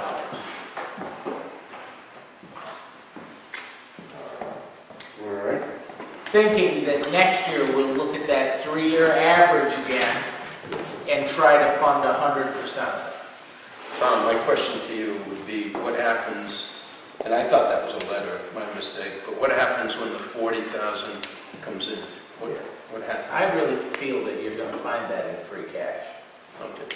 That would be my feeling, is that it'll Put it come in in, it'll go right into free cash. Hopefully it'll come in before July 1st and it'll be certified by October. So the concept of this was state assistance to communities to assist them with the burdensome winter, right? Dealing with expenses made during fiscal 14. In a nutshell, is that what Yeah. All right. Then I agree with you. If it comes in before July 1, it's going to end up as part of the pot and certified free cash. Sort of a supplemental general government assistance. I mean, if they said, well, you'd have to put it back into winter roads, then that would mean that winter roads would have to be, encumbered. Yeah. And that's probably not going to happen. That's why I was saying short winter roads by 40,000 so that it can just go into winter roads, but I guess that doesn't make You sense. do that too? But it'll be, it's one way or another, it's going to be there. I mean, we can always transfer. I mean, if we end up at 44, if we do 97,000 or call it 100,000 and we get 44,000 and somehow that account shows 144,000, when you go to one of these other accounts that maybe is getting underfunded, you can always transfer out of winter roads if you feel that there's too much. But I do not believe that that's the way it'll be reported. My gut feeling is that it'll come in before July 1st and it will go into free cash, go into the general fund. So could we But could we- progressive do that and take 10 instead of 7,500, knowing that that's potentially there, that, so when it comes around to next year, do that next bump to get to 100%? And if the 44 is coming in, that's actually free cash to cover that? I think Ron and Paulette, or Ron more than Paulette, but they have a point. I think there may be some. Yeah, because But if it is what they're you coming up with the explained it to number me. you had. I was just trying to have a logical idea of what we can do this year and where we should be heading next year. I was trying to split the difference. You're looking at the jump from 85 up to 105, or whatever it is. From 85 to 85 to 105 is $20,000. I mean, yeah. Okay, I was looking at the wrong line, I So make apologize. it I was 10. looking, Make I it was 10. looking at general highway, I was looking at. based on the letter, does it say we may receive or? I don't have a letter, I have a note. Just a memo. I have a memo from Tom.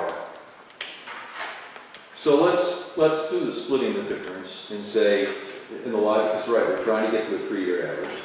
This year, we'll relieve that number by about 10,000, so the 105 for winter roads becomes 95. All right? And this now goes to the assumption that if and when the $44,000 arrives, we'll put it to free cash. Okay, I'm keeping track of all this stuff, trying to figure out when we all plug it in to the slots and see what kind of, how the pinball machine. Well, so far, we've taken $5,000 out of the retention wall and $10,000 from Winter Road. Yeah. I mean, and yet we can still say that we're making progress on these accounts. I think so. Now, do we want to take the 62,000 and go back to Paulette's suggestion and say that's something that we ought to think about taking from the stabilization fund? I already did it. You did. That doesn't gain anything, No, I understand. No, but you know that you're gonna need about $75,000 out of free cash, so now you're down to $45,000. You gotta, it's a balancing act, right? We're gonna be working these accounts back and forth, right?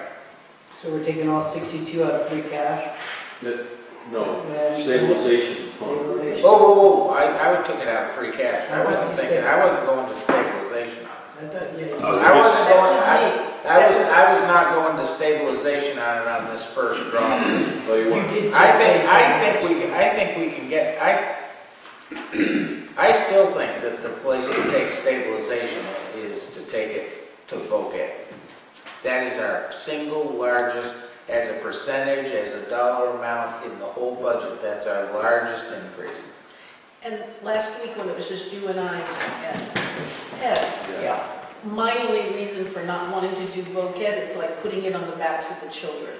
And it just doesn't feel like the right thing to do. I'd rather make it the dam than to make the stabilization be an issue of Butget because more children have opted for technical schooling.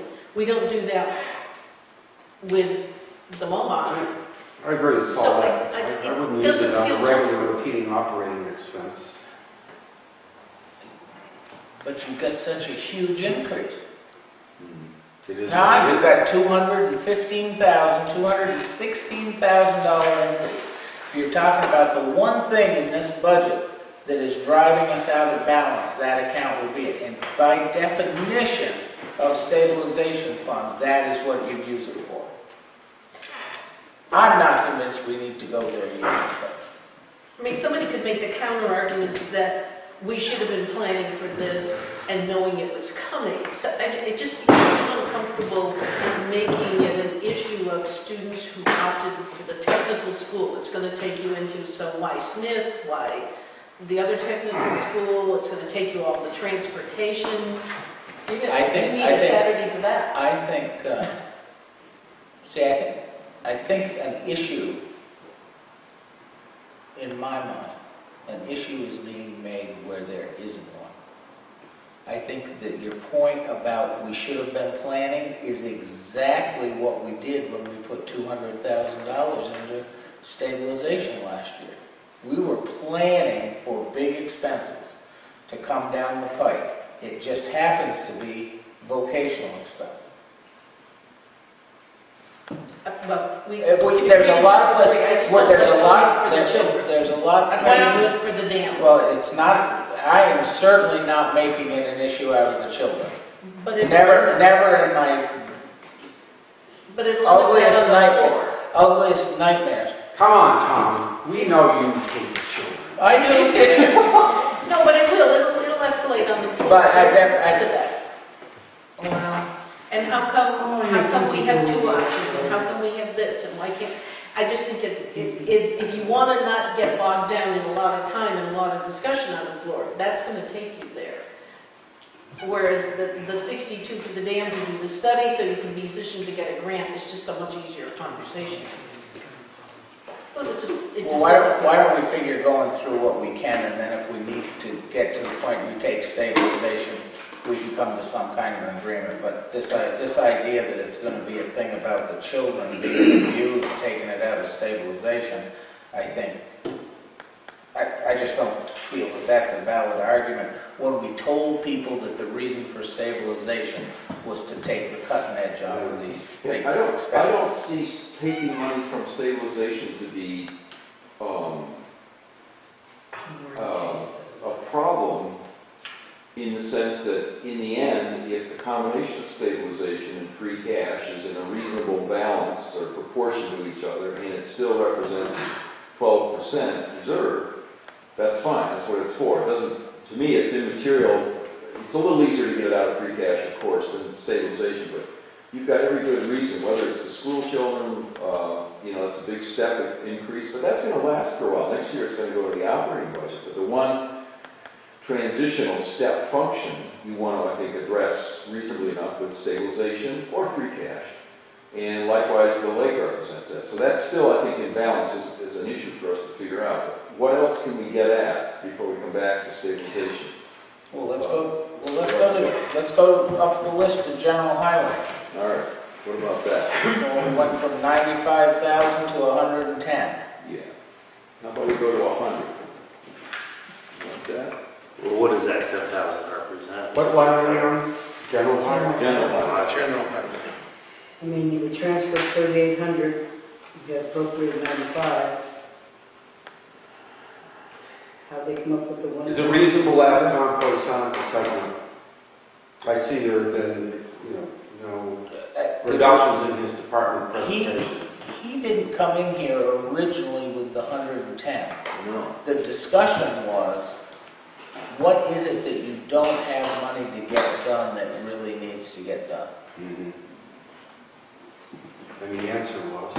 The answer was replacing culverts, Yeah. digging ditches, not knowing how much patch or being worried about spending too much on asphalt to fill in holes after this winter and that sort of thing. Okay. Is it reasonable to defer some of that? I think it's perfectly reasonable. Okay. He came in level funded for general highway. That's what his initial proposal was, and I think we talked to him and say, what do you really need? If we went to an even $100,000, I think that would be reasonable, especially today since we got an email saying that the House is actually got more in highway money than the governor's proposal. Their budget is less than the governor's by a lot, but there's more for highway funds and school funds, so. If you take that back to 100, that's almost, except for like $1,000, where he is right now when you add the 95 and 3,800. He's pretty shy of a few dollars of being at 100,000 this year. Mhm. The 3,800 was an encumbrance from last year. Oh, all right. So it wasn't new money. It wasn't new money. Okay. All right. So it gives a little increase. Where are we at? What are we picking up here? General highway, not content. I would feel confident to go with $100,000 even. I feel confident taking him up on his proposal, just as an alternative idea. You're trying to cover some ground here, Tom. What do you think? I don't know. Is asphalt going to be cheaper? Yes. Next question. Diesel fuel's going to be cheaper? All those things that we bill out on general highway are going to be cheaper? But I think we also have to remember that we cut Tom's budget, 6 or 7 or 8 years ago from what it was way now. I mean, he's still not up to where he used to be. One of the things and he brought up. I think the alternative side to that is that I travel around in all kinds of places, and for all the different roads that we have from South Ashfield to Woburn, the roads are really in pretty good shape. You know, they really are. I mean, there's some places right now where there's some awful big divots where the culverts have failed over the winter and so forth, you know, with cones in the middle of the road and so forth, but done a lot. But if we get some extra chapter 90 money, you know, that, a lot can be done with that.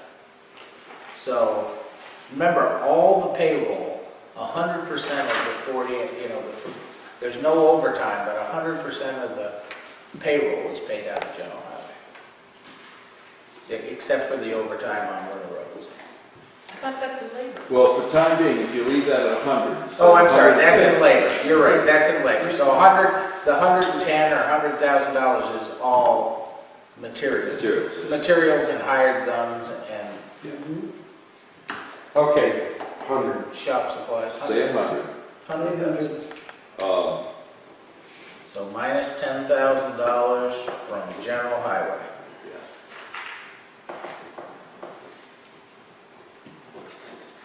All right. And where are we with winter roads? One more time? Are we at the, Minus 10. is it 10 or are we splitting it? Minus 10. Minus 10. Minus 10, 95,000. Thank you.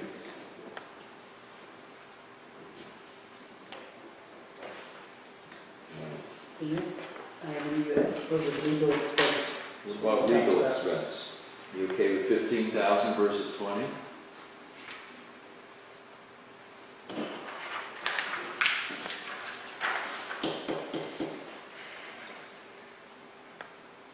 I'd love to say we could do it for 5.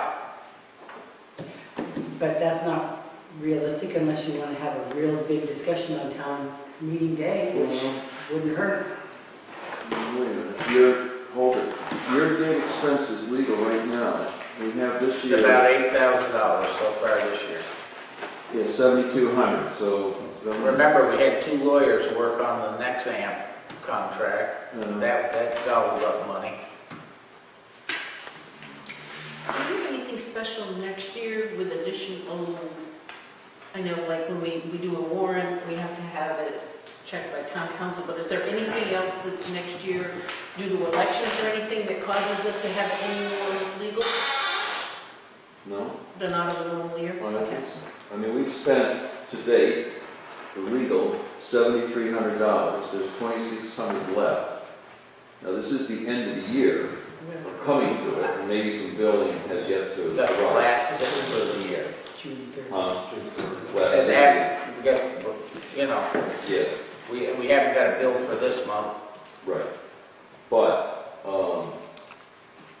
I mean, going from 10 that we budgeted this year up to 20, that seems probably, we did that on the fly. I think that's maybe way over what we need. We can back that down to 15, or maybe even a little less, providing for, you know, if we don't spend it, we don't spend it. It rolls into free cash. Well, don't be thinking that this $10,000, that it's a slam dunk that we're gonna stay within that this year. I understand. Remember, she's gonna review this. Yeah. Called on her to get some wording for the article on the Ashfield house that was agreed upon, that was gonna be on the town meeting warrant. Yeah. She's got, I think right now, is there 5 or 6? 6. There's 6 open meeting law complaints that she's working with, back and forth with the Attorney General's office. So don't be thinking that this is, you know, that this, just because it's annual town meeting time, that it's the end of the year. And some of the easement stuff too. Oh, yeah, she's still working on the easements and getting those land transfers done, you know, those. I kind of like the idea of maybe even under budgeting it and having it come up so it is always in discussion with our meetings. Instead of, okay, we're going to pop 20,000 down and nobody's going to say anything until we've hit that limit. Yikes. What if it was 12? 1250. Take 8 off. You had 15,000. I was suggesting 15 instead of 20. That saves us 5,000. Let's give it a try. Let's see where that Go ahead as a placeholder. 250. 5,000 savings? Yeah. Legal.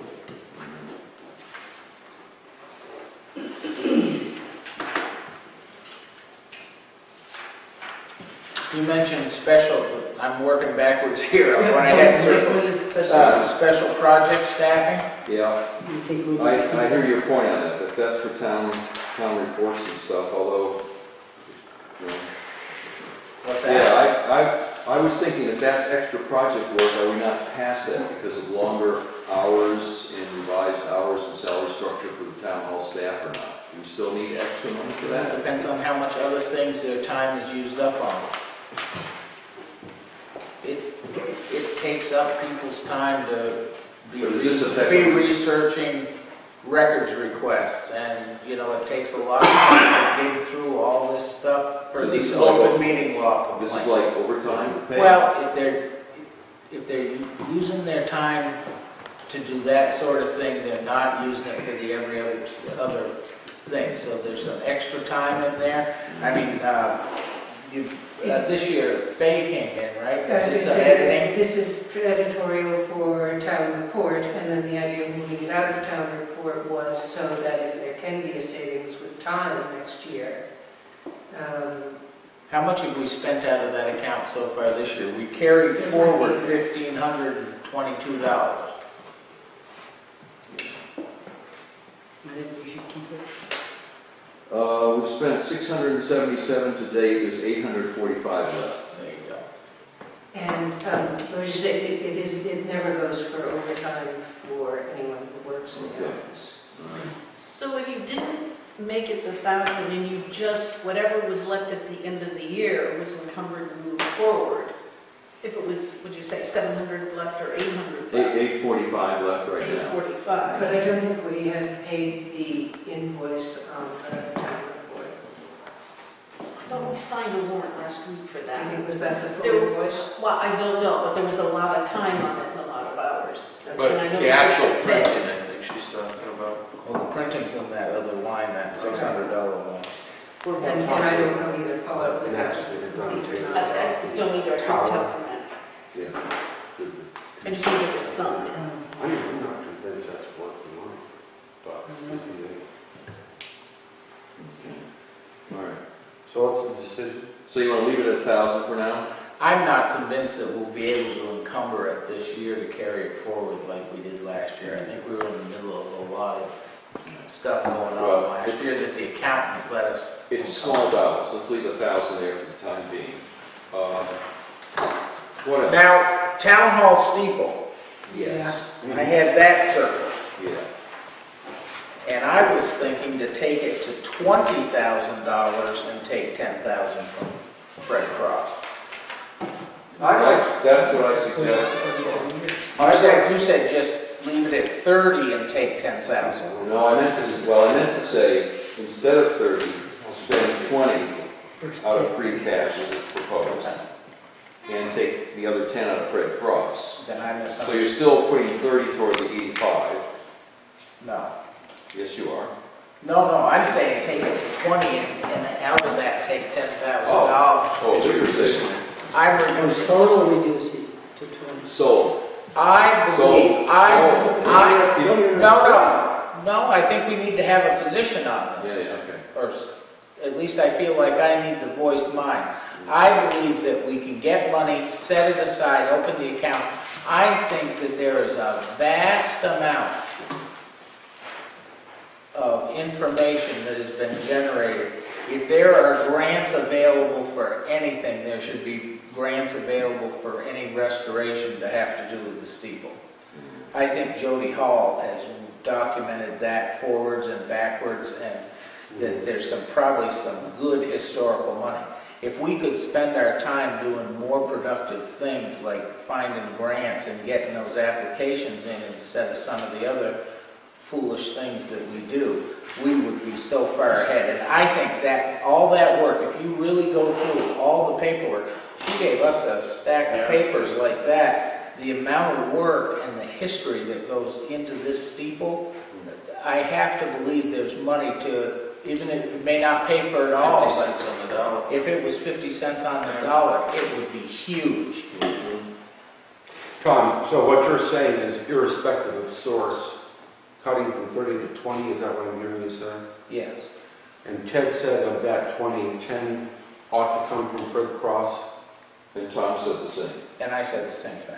You said the same thing. So that's a $20,000 Savings of free All right. cash. in free cash. But let me, here's an additional thought to put the cherry on the cake.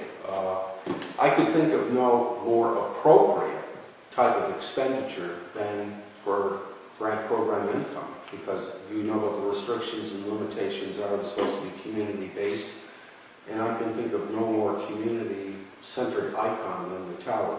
Why not take the balance out of grant program income? I mean, that's a perfect expenditure for GPI. They make none, there could be none better.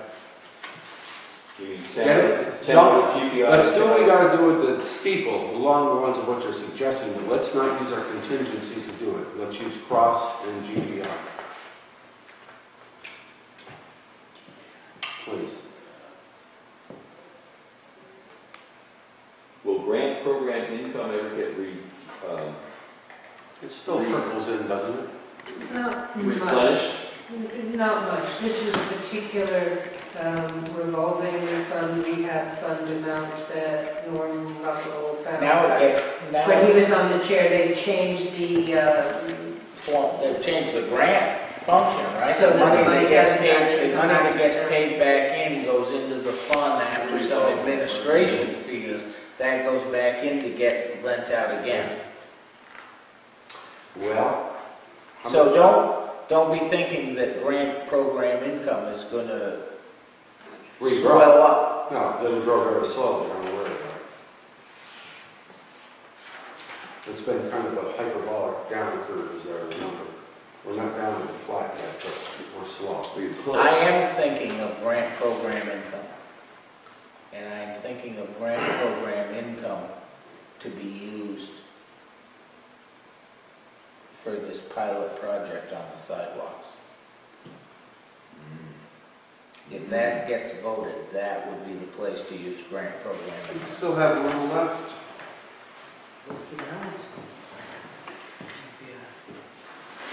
Bring it down to 9,000. What's the petition, 5,000? Petition for 5,000. You got enough.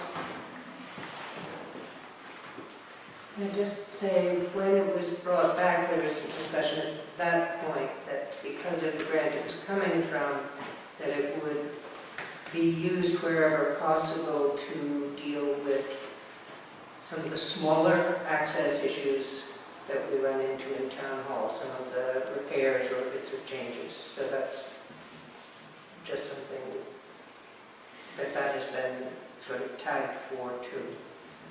Steeple's sexier, we can always appropriate for the smaller stuff. Only Isn't if there you have- anything sexier Only than if you have money, David. Only if you have money. current And we went through a long discussion last week about this sidewalk, that the petition article talks about $5,000. And I don't believe that that's anywhere near adequate if we have any kind of a winter. That's what they're asking for, and that's what the appropriation would be. That doesn't mean once you start down that road, once the town votes to start down that road, there'd be a requirement, I believe, to fund it. That, And if we suck all the money out of grant program income, we won't have it. that's H&R, you're not sucking all the money out, but that's H&R Block Reason number 31, why the FinCom and the Finance Committee need to march hand in hand on all these things. Means compromise, but we're not going to compromise on the sidewalk. If the town wants to overrule us, they can. Well, they will. But once they vote and make that decision, you have to have something in your hip pocket to figure out how to at least get through that first year. Once the appropriation is expended, you're going to have a tough time coming back in, but that's a whole other thing. I still would recommend 10,000. You'd be using half of your grant program income. If there's that many grants out there, is there any reason we should put money from free cash towards it? I'm not sure what grants are out there, but I'm telling you to make an impressive grant package. It'll be part of an impressive grant package. And like the dam, if you put money towards it, your chances of getting grant money are increased. So if you put $10,000 towards it, it's better than not. Right. And we're in agreement on the 20, and all we gotta do is agree that we don't wanna tap the contingencies to do it. Use cross and GPI, or use 15 and 5. But How's that sound? do they care where the money comes from? No. Whether it comes from the grant or? It comes from the town, and the town. Well, does it matter if it's 20,000? Maybe it does. It sounds like, Mary, what you're saying is that that there's some conditions on that grant program income. I'm saying that was the discussion by the select board when it was brought back to town, and that is the way small amounts of it have been used by authorization of the select board up till now.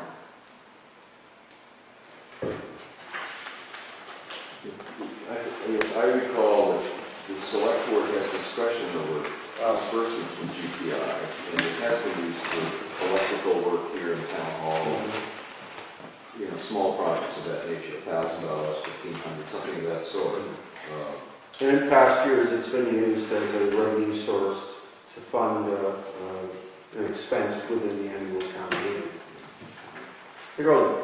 This goes back 20 years, or 15 or 20 years. Earlier, we had larger slices of this to fool around with because sizable amounts were coming back in each year. The first recollection I ever had of grant program income was when some dollars came trickling back from the first core focus grant that went into the Ashfield House. Exactly. There were some payments made before they weren't made anymore, and that was the first. And then there were some more rehab funds that, that those grants, when they first started doing the town-wide rehab projects, some of those came back directly. Now it's a revolving fund, so that money stays out. But that's what I had in my mind from last week's discussion, as I've been thinking about it, is how are we going to fund the sidewalk? And I really believe that the prudent way to do that is to fund that out of grant program income. Okay, then how about a If it compromise? passes, because that's what they asked us last week, nobody had an answer, but you'll figure it out. Let's compromise. We all agree 30 down to 20 funding sources. How about 15 Fred Cross, 5 grant program? No, sir. No? There isn't that much in Fred Cross. You're going to suck that Fred Cross dry.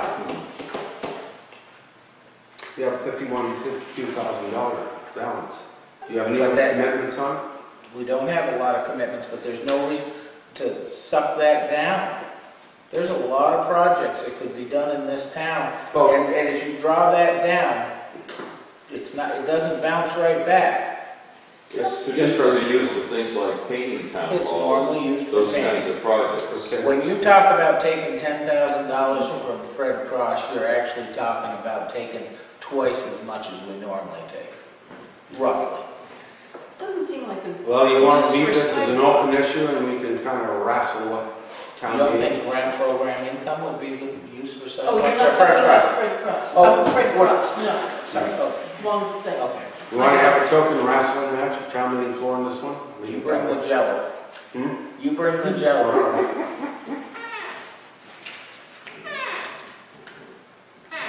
Would Fred Cross Fund be? Just like this budget, so I guess you guys just give us an answer as to what you want to do. Well, it's all right that we go, like you say, go hand in hand. I think we're closing this gap tremendously. We're talking about the steeple and sidewalk. See, I figured the $135,000 that we were out of balance to begin with.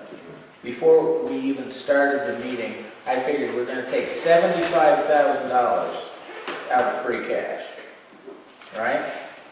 Which would give us, that would still leave us with about $80,000 in free cash. And that would leave us with a $60,000 deficit to make up. Okay? So we just took $10,000 out of winter roads. We took $5,000 out of retention wall. We took $10,000 out of general highway. We took $5,000 out of legal. That's 30 grand right there. Yep. Then, when we shuffle around $20,000 really on, Steve? I think, on the steeple. Yeah. We're there. You know, we may have to draw down to $60,000 in free cash. I think that's perfectly acceptable, because that's gonna leave you, almost $500,000, right? In available funds between free cash and stabilization at the end of annual town meeting, that you're using money for the next fiscal year. I think we're so close to having it. Very close. And we agree with you, you know, that we need that first number of our contingencies. I don't care whether it's free cash or stabilization or whatever, but we need 520,000 more or less, and we're getting there. So what do you, let's put a wrap on the steeple, Tom. What's the selectmen's budget going to be on the steeple? What do you guys think? What do you want to do? I don't have the experience to answer that. I mean, what David recommends sounds just as good as what you're recommending, so I'm just listening. I think the other thing with the steeple, you're looking at deferring a chunk, a big chunk to next year. That's all you're doing, because they need to do that work, and you're funding it a little bit, but they really said they needed 85 to get the work done. So giving it 20 is just putting some money aside to say, we're recognizing we have work to do, but next year you're gonna have to figure out the 65. It's seed money. But you won't be paying for the radio system, and you won't hopefully have 62 for a study, and hopefully there won't be a big chunk for the dam that has to be done. Well, So- can't you do a phase of the work in 1 year for $20,000?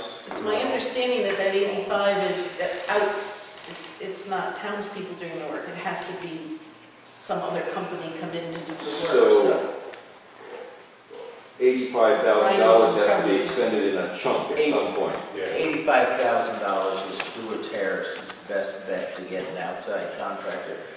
And I'm not, from what I understand of the scope, Yeah, I gotta believe that there's gonna be some engineering costs in there to figure that out. yeah.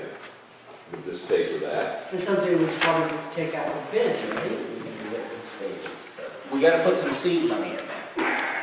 So I just know that grant program income, to suck that out for that, takes away anything that the select board has as a tool to take care of something like that. And sidewalks would be one of those things that we could address next January or February. This is a year where we have to kind of make compromises. But you don't want to take it from Fred Cross. Well, you, No, I think we've taken enough from Fred Cross, given the magnitude. You're taking 20% out of that fund. You take 10,000. Don't you? yeah, if you take 10,000. Yeah, 10,000 that's a 20% reduction. I think that's more than adequate. We haven't talked about where some of the money's coming from for the truck, the No, we haven't. $167,000 truck. We haven't got there yet. No. Well, Okay. I'd love to bring this to a wrap because I really want to ask you about this tower next, and I'm champing at the bit for that. Yeah, Paulette's ahead of it, she wants to talk about the truck. No, we can do But that. let's do that, let's talk about this, can we come to something? Paulette, what do you think? Well, Well, we're still on the steeple? Let's, to steeple. Okay. reducing it to 20 gives you some money to work with if you have to have somebody come in and do any kind of an assessment and give you a bill for what it's going to cost to do the work, an engineer or whatever. And that would get that part started, but you may still be facing that 85, I believe, was a cost. I don't think there was a big chunk in there For engineering. yeah. So it's going to come back next year. That's what that does. So you're talking about saving 10 by reducing it, and then your proposal was to take 10, or their proposal was to take 15 out of the Red Cross. So that's going to go down. So that'll drop that down. If you just rounded it off, you'd be down to about 45. No, 35, excuse me. If you What's took that? 15 out. It's at 51. Out of Fred Cross? Yeah, Yeah, so that would take, I think, Paula, the only remaining question, I'm guessing we're all in agreement on everything except the last 10,000. Is it going to come out of free cash or is it going to come out of GPI? Isn't that the remaining question in front of us? Yeah. That's the only thing. I think there's consensus, right? We can do 10 everywhere. like Red Cross. Yep.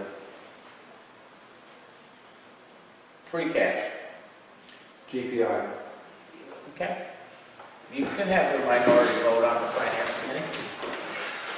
You've done it before. So have I. I'm going to go with my chair. Oh. Sorry. I really feel that free cash would be a good place for that seed money. And we won't be able to take $10,000 from Fred Cross again. Yeah, I guess I'm liking the free cash better because I like the GPI being held in reserve to deal with the sidewalk issue. Oh, Ted. I'm sorry, David. Sorry. But I'm doing it in broad daylight, David. This is nothing I see. This is not in the dark corners. so why can't we take it from Fred Cross instead? We can take 10. We're 10 taking from 10 from Red Cross Oh, that and was 10 from free cash. Gotcha. Yeah. Okay. So it was weird that other 10 we wanted to take it from. Yeah. Sir, Mr. Chairman, You want to talk about the tower? $24,000 for the tower? Yeah. Were you here for that No, I discussion? wasn't. Unfortunately, I was. Well, It this was is either my this- back operation or my brain operation. I don't remember which, but. And you're going to use that 9. And supposedly it was a lot cheaper than what it really costs, but I still know it's a tower for emergency responses in South Asheville area, No. Southwest. southwest. Apparently Spruce there's a Corner. dead zone, and they're guaranteed that this thing is gonna work. They will have coverage. How, we have in this town somehow survived with spotty radio coverage here and there. I want cell coverage with that tower. I am with you, brother. But we're in the age of communication. Communication, communication, communication. And if you had to sit on this side of this table and listen to as much yabbering about radios From the fire and the police and the ambulance, and then the ambulance, they talk about the ambulance they have to use, what is it? They go through Northampton Control and then it has to get relayed to Shelburne Falls, and it's just a nightmare. What this does, this 24,000, is it gets equipment operating and mounted on a tower. On an existing tower? An existing tower in Plainfield. Okay, because we don't have towers in Ashfield. So we're going to Plainfield and we're mounting it on an existing tower there to cover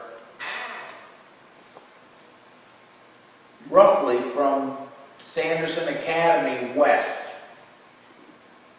Well, And so there's coverage direct coverage for police and fire. they have and currently the some ambulance. coverage there now, as I understand. Slim to none is the way I understand it. Isn't that the way you understand it, Paulette? This has been going on. It's pretty much closer to the none than the slim. Slim. I mean, And this then- has been an issue since you came on board. Right, and then it's worse and aggravated because there's no cell phone service, so it's times 2, it's like a dead spot. That's a great point, David, is there's no cell phone service out there either. This will not address cell phone service. I understand that. Well, Tom, But the other part of this is this gets the equipment which they found that's been the FERCog through our radio agreement with them. This 24,000 will get that all mounted, operational, and at that point, it becomes part of the expense of the entire Franklin County. So there's no ongoing expense related to this. That this equipment is being put up to service Ashfield, to improve the service in Ashfield, and at that point, it gets the cost, whatever cost is associated with that is covered by the entire Franklin I County. agree with all of that. And we said at the outset that if we're going to make this work, we're going to have to apply some contingencies, we're going to have to make some reductions, and we're going to have to defer something. Now, we've gone from Killian Smith in town in the 1750s up to 2014. We've made do and we've managed. And would the world come to an end if we deferred this project for 1 year? There have been some incidents in the last year or two where, I know in the case of police and perhaps also fire, there's been some difficulty not being able to radio for backup. So I guess what I'm saying is there have been some real incidents that keep this in front of us. Life is challenging in rural areas. I do think the point was made that, I mean, in a perfect world, they wouldn't want this on annual town meeting to be available July 1st. They would want this on a special so they could do it right now. Because our FERCog representative says that at least now this project has momentum. The project has momentum, and we're bearing the whole cost for the capital outlay. And the total cost is $103,990. And the rest of the funding is coming from where? From State police. supplies, equipment, in-kind contributions. From where? Where are the You've got it in front of you, right? Yep. And the 9 from the The $9,000. Because it's like a $32,000 bill and all for us. Okay. Wait a minute. Total cost is 100 something? The total cost of the project,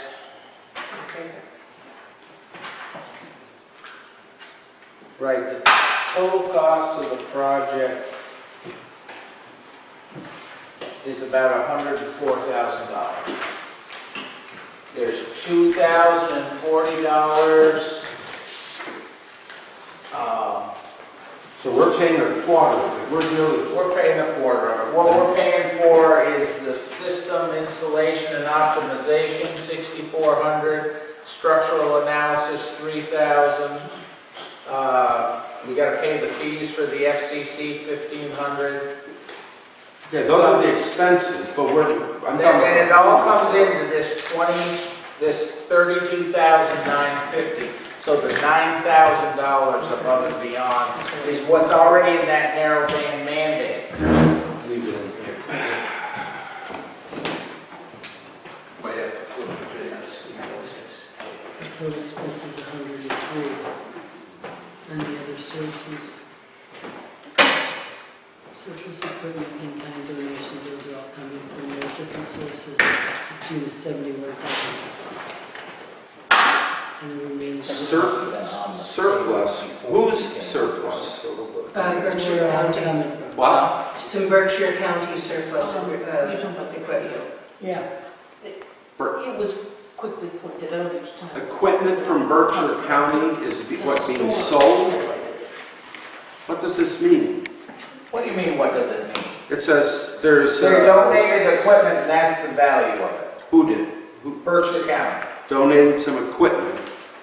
The radio system. Oh, I see. The COG program manager work, those repeaters have been Okay, I'm donated. getting the hang of it.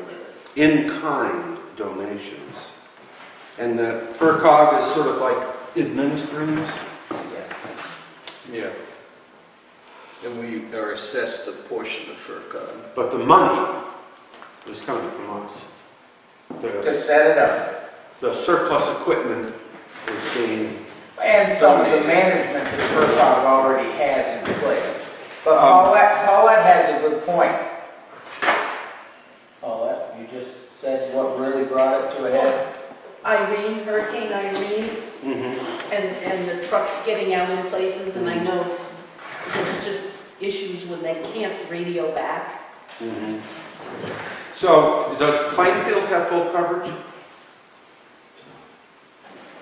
Or do they have spotty coverage? I think, I'm gonna guess they have spotty coverage, because my cell phone is any indication. Well, I don't know, because they have that great tower right in the middle of town. I don't think they have spotty coverage, they probably have perfect coverage. And there's another tower in Cummington. I mean, they belong to Hampshire County's radio system.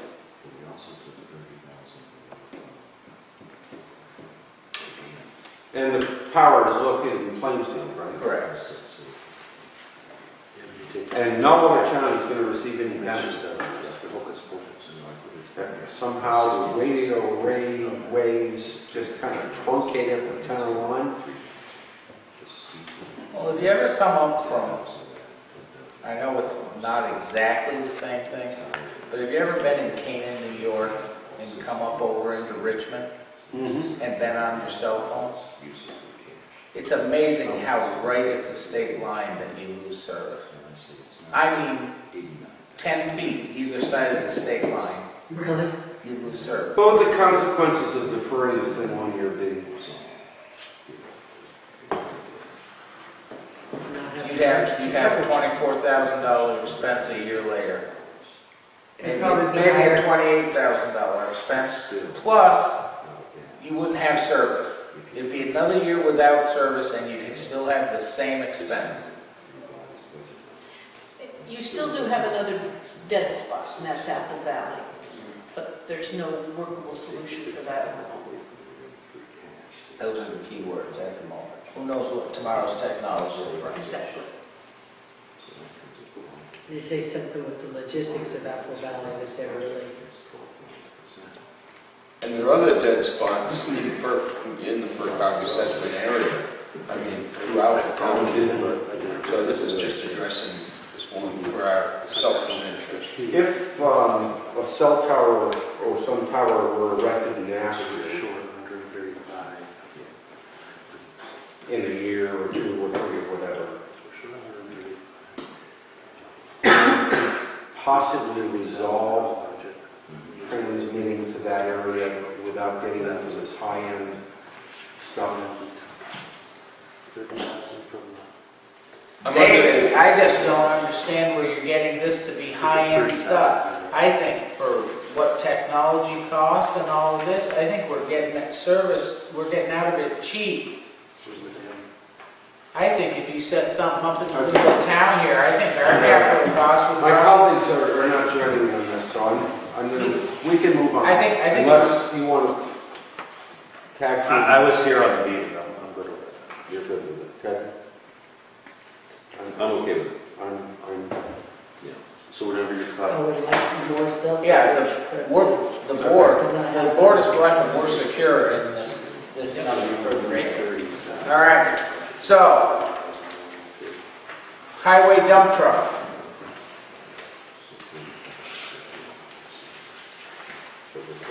And that 24 is coming out of free cash. Well, Oh, we aren't talking about that. let's talk about that. They're comparing some numbers. Hold on, They're trying to figure out if we're in balance already. we're probably better than balanced. We're probably making money as we go. Good, we'll keep working. Keep working, it's early yet. Keep working. It'll get even better. When you take some of those out of appropriation, and then you fund it. I think we can pull back another $30,000 as it's done. So we're short That's 90%. 135. And we just took, we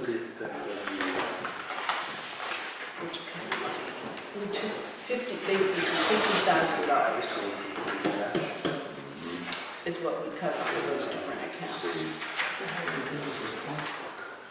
Yeah.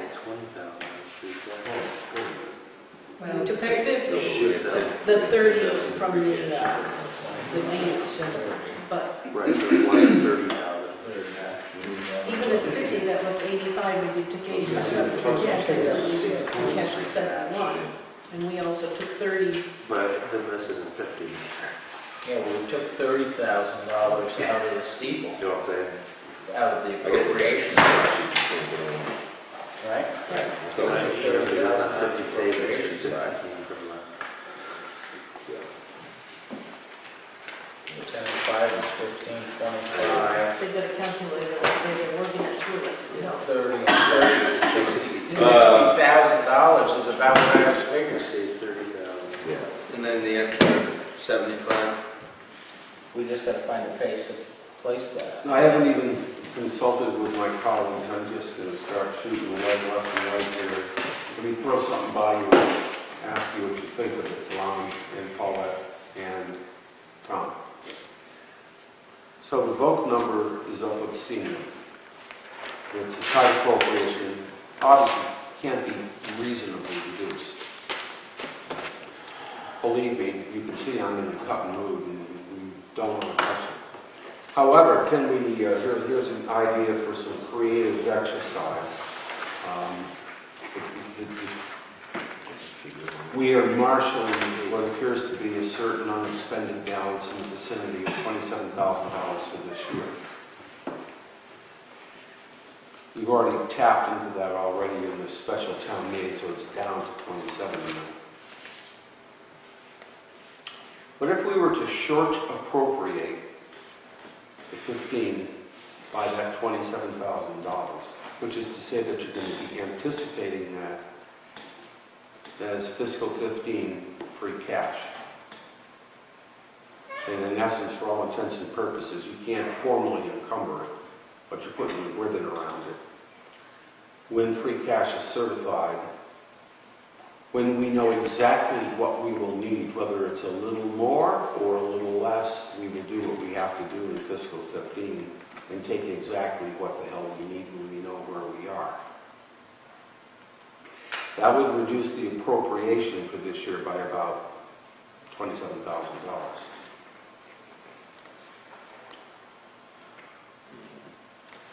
Take the horror of the My perfect question storm. is that leaves us in a, when we're all being very good, very pessimistic about what free cash will be next year. And if we think that we're underfunding, that we're going to grab 27 or 30 or 35 or 40, whatever's needed out of next year's free cash, where does that leave us going into fiscal 16 when we've got a budget and we're not in a whole lot different position than we are today? In a certain sense, it really doesn't get us anywhere. You're right. In one sense, it doesn't get us anywhere. In one sense, it's diving into the contingencies in a future sense. The bookkeeping, or I don't know, the strategic benefit of it, is it takes the horror of vote in two steps. It reduces the horror of the 68%. I'm sure some people in town meeting are going to look at that number, and there's going to be a few people, I'm sure, that are going to squawk about it. And there's going to be, I'm sure, there's going to be a lot of questions. I think what we really need to do is remind them of the last several years when vote expense hasn't been so much. I think we're just going to have to explain what I called in the memo the perfect storm. Right. Oh. 1, 2, 3, all at the same time. What do you guys come up with your calculator over there? I was just trying to provide a little cover for them. You're doing a good job, David. Taking about 25 minutes, though. Tom is working out some numbers for us. We think we're pretty close. I think it's damn close. I was a little bit generous and cavalier in some of my figures, so I was up around 12.8% reserves. But I think that's double Hey, I counting. got the same number twice. Really? Yeah, so That's I double. can do it wrong. I see What that do you think? 30,000 away from the Free cash. ideal world. Tom, I thinks? set free Tom? cash down to 71,452. Is that your number? It's right there in the ballpark. I haven't put too fine a point on it. Okay. So that's what I've got free cash down to if with all this if we take the difference in the, the negative budget and fill it back over the free cash. So, And this is taking into account that we're going to get 44,000. No, I'm not counting the 44,000. Not counting it. I'm not counting 44,000. If it comes out, it'll be a nice, happy surprise. Wow. so let's go through this. We got $135,000 that were negative, Yeah, right? yeah. That's the best way to do it. And what we cut out of that, right, Yeah, or added back into it, I guess, is $10,000 on winter roads, Yeah, $5,000 from the retention wall, yeah, $10,000 from general highway, yeah. $5,000 from legal, yeah. Yeah. and $30,000 of appropriation we took out of, I'm talking Dam. about the The appropriation dam, side yeah. of steeple. No. No, Steeple was originally free cash. it was 30,000. You took, That's right, that's right. And then I now took we're 20 going out. So take So you 20. netted, you gained You're right. 20,000 on the tower. But that's right, but when we took that out, we added it. So keep going. You've got 30,000 off the budget. So that 135 is now, we're down short by 105. hold it, didn't you take 30,000 out from the dam too? Yes, yeah, You got that down? out of appropriation. Out of appropriation. Wait a minute.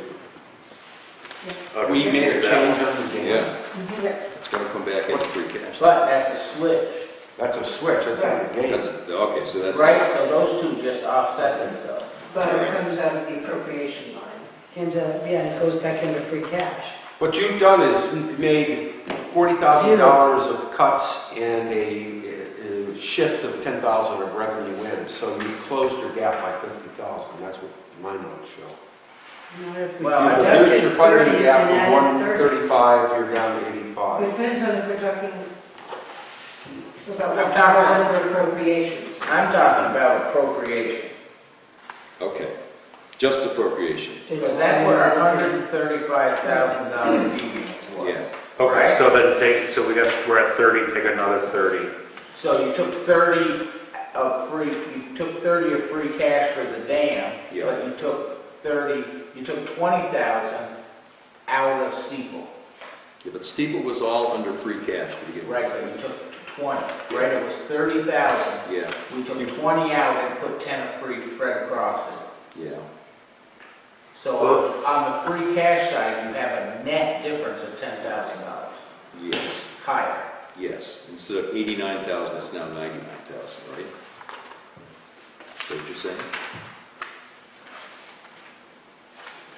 Yeah, that's what I would have. If we added Put- 30. right. It was in the free cash column. We put 20, we We took took 30, about we took 30 out and we put 10 back. 20 in. 10. I think you guys are getting lost in the woods. The easy way to look at it is look at your gap. And when you make a funding change, you cover that gap by either cutting your budget or increasing your revenues. And you shifted that gap by 50,000 down. That's what you've done. Yeah. So the gap, which was at 135, is now at 85? 85. And I was figuring you're gonna use $75,000 worth of free cash anyway. We're close. We're suggesting Wait. 52,000. No, you guys are off. Yeah. On my thing, I'm looking at using $174,000 worth of free cash. No, I'm talking about the difference of what we had. I think your number is right in total. Already But got what we already had was 89,000, we were down to 156, Yeah, right? yeah. Yes. And I'm saying out of that 156, you need to take another 75. Correct. 75,000. Or add the 75 to the 89, right? And you may have to take a little more than 75. Correct. How much free cash does the finance committee think they want back in? Last week Ted spoke about 50. 50,000. Yeah, minimum. I mean, we're at 71,000 on my calculations right now, and not touching stabilization makes me happy, and leaving that at 71, I think I'm good. I mean, it's not our 12%, but it's about 11.1 or 2 when I figured it out. Are you talking that the balance is 71?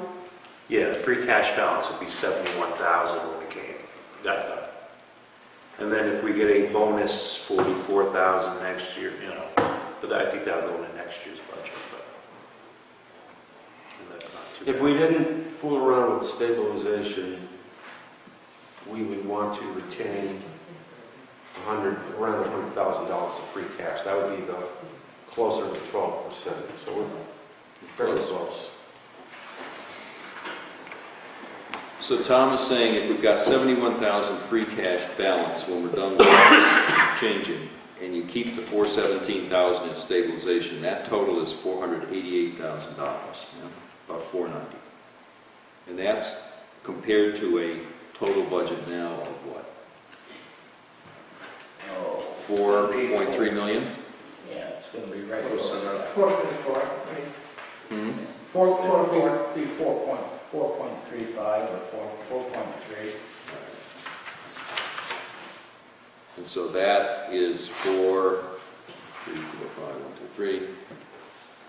That's 11.2% right there. So reserves are about 11.2%, not 12. But if that 40,000 comes back, But if the 44,000 comes back, that's right. which seems like a plausible expectation. That's another percent. Yeah, What about the selectmen's salaries? What can we do with them? double them. Cut them. I Yeah, mean, as we've picked through I mean, we've picked this budget over for the last 2 months pretty hard. I think we've come to some pretty good numbers that I think fit the town's needs, in my opinion. I'm not speaking for the rest of them, but. I think when we really get a fine point on this, if we can end up with 60,000, these numbers that we're working with right now are close, but maybe not right on, but we can end up with $60,000 worth of free cash. That's a really good place to be. Well, Tom thinks it's more like 70 at this point. Yeah, So that's good. But Weren't you thinking about But he's looking at spending taking some that. of the You dump truck didn't see money? that comment, did you? what's that? I don't know. Janet? I said, weren't you at one point talking about taking some of the dump truck money from free cash? Well, that was the point that Paulette wanted to get to, that we haven't decided. We're gonna borrow 100% of that? Well, that was January before we put the numbers together, and the numbers didn't fit. Okay. So we're done with kind of that big chunk of the budget for the time being here, yeah? And now you're moving to the truck. Okay. We're financing 100%. So it's like, I talked to Tom Poisson today, and he said the truck, he's got an estimate from an outfit down in Hatfield, I think, for, it's more like 164.7, say 165 versus the 167 that was given earlier.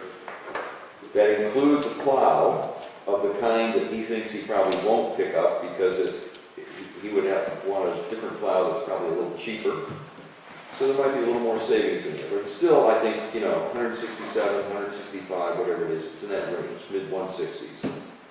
You could get a little bit of trade-in, although, again, that's pretty speculative at this point. And he thought the likelihood of coming up with a number, he'll try to have something by town meeting when he describes, for people, the nature of the truck and what they're trying to replace and all the rest of it. But I think for all intents and purposes, we should stay with the 167 right now and not modify just yet. The question is how you want to finance that. I'm assuming it's a debt exclusion over 3 years' time. We talked at one point about maybe picking up $17,000 out of the stabilization fund and then having 3 years of $50,000 each financed that way. Is there a change from that? That means going into stabilization a little bit. And so far we've left that untouched, so I don't know if that's where you want to do it. I'm open. I think that is a good way to present it, is that it's gonna be 3 years of $50,000. we can finance the whole thing and leave stabilization alone. It's not a bad time to borrow money, you know, to borrow an extra $17,000 I was at gonna say- 0.7%. Why don't you borrow 67,000 the first year? Because the rates are low, they're gonna go up. And then do 2 more years following that at 50,000 each. Because what we've done, if you look at the way we paid off debt in fiscal year 14, and I try to make this point in my little write-up, we basically paid off some $80,000 in debt in fiscal year 14. So even if we finance 67 with another debt exclusion, you're basically financing less money this coming year than we did this year. So in some sense, that's a bit of a break for the taxpayers. Well, remember some of that we paid off at town common, we paid for that out of free cash. Yeah. Yeah. You know, saying that, you know. So I guess my suggestion would be, let's finance $67,000, finance 67,000 the first year and then 50,000 each of the next 2. That would have to be explained, I think, at town meeting. Well, I don't, it can be explained that that's our plan. Now, the ballot question is going to have to have a not to exceed amount in the ballot. So that's something to be thinking about. No, the ballot is already gone, it doesn't have an amount in it. Where we do need to figure it out is Article 5, because I'll hope to send this out to town council tomorrow, probably, so back. Well, doesn't it? Just what the breakdown is. So where last year we had a certain amount from different items, we're saying this year just the 67. How would you have Article 5 read, I guess is? Art? Yeah, but I want to come back to the truck and get done with that. That's what it is. It's a truck. All right. So That's where the dollar value comes in. Yeah, but not every voter who votes attends the town meeting. In fact, most don't. It's customary, if not, I think, required to have them. If you're going to have a debt exclusion, you have to, the ballot question has to define the amount of debt, a maximum that you're excluding. I I believe. think the ballot question is the debt and what you're going to use it for. The warrant article is the amount. Purpose. Are you sure, Tom? I think that Absolutely sure, because look at the debt exclusion questions that are on for the school. The debt exclusion questions that are on for the school have no dollar value tied to them. Yeah, and that's something I want to talk about as well. nor did last year's grader, nor going back for the ones that I have seen. The way we're currently planning to do that is you had in the Independent recently a piece about the school financing, talking about the buildings, what would be involved, what the proposed funding is like. And then I'm trying to prepare tonight, I distributed it as an article that we would try to put into the papers where we more fully disclose all that. But that's the thing that looks a little empty to us, that the ballot doesn't have any specificity to it that you think might be helpful for people to kind of make a choice on that. I don't know.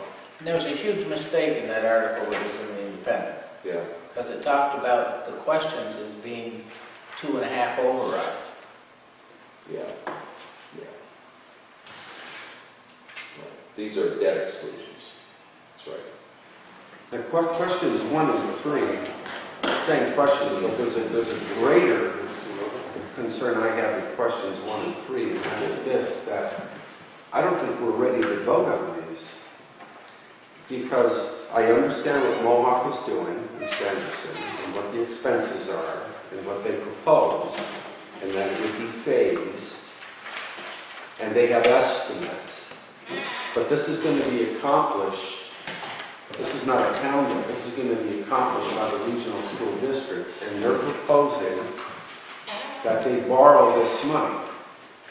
And they haven't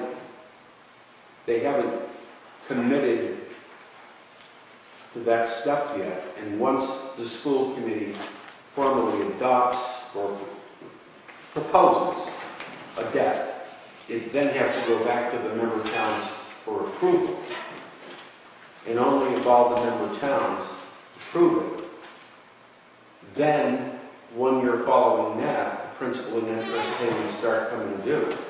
What's customary is when a town votes on a regional school district capital project, at the time that the town meeting approved the school district's debt proposal, you have, if you propose, you can have a debt exclusion. This would otherwise normally become part of the capital assessment, which we normally don't borrow for. Whether we choose, this is really unclear, whether we choose, are we excluding the capital assessment? Is that what we're doing here? David, we do every year. That's part of our budget. Every capital project at Mohawk is a debt exclusion. That's why on the last page, our debt exclusion number is so big, because that includes the school. Let's take a look at what is happening now. David, these are the kinds of warrant articles that they're going to propose. I don't know if that's helpful to you. That came out sometime ago.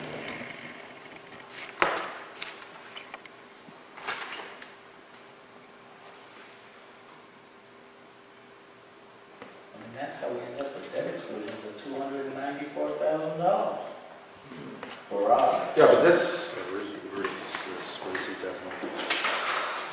When you get into the debt service, you see. okay, so do we have, all right, does our warrant article include the town's approval of the school district? Is that what we have on our warrant? It's warrant article 6 and 7. I have them there. Okay. In this case, there's something I get to remove. All right, the approvals in Article 6.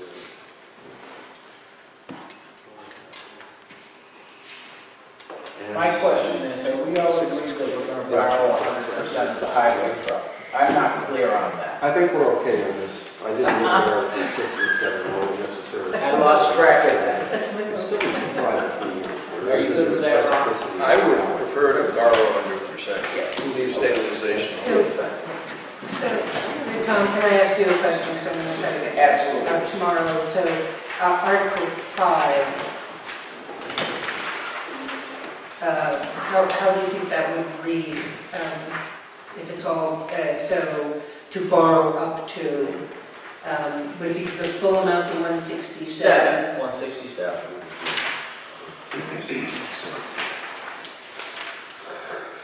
But you're not transferring it. It would be, the town will vote to borrow up to. Right. And leave out the rest of it, and then just the language about the override, and about the override and the exemption. Got it.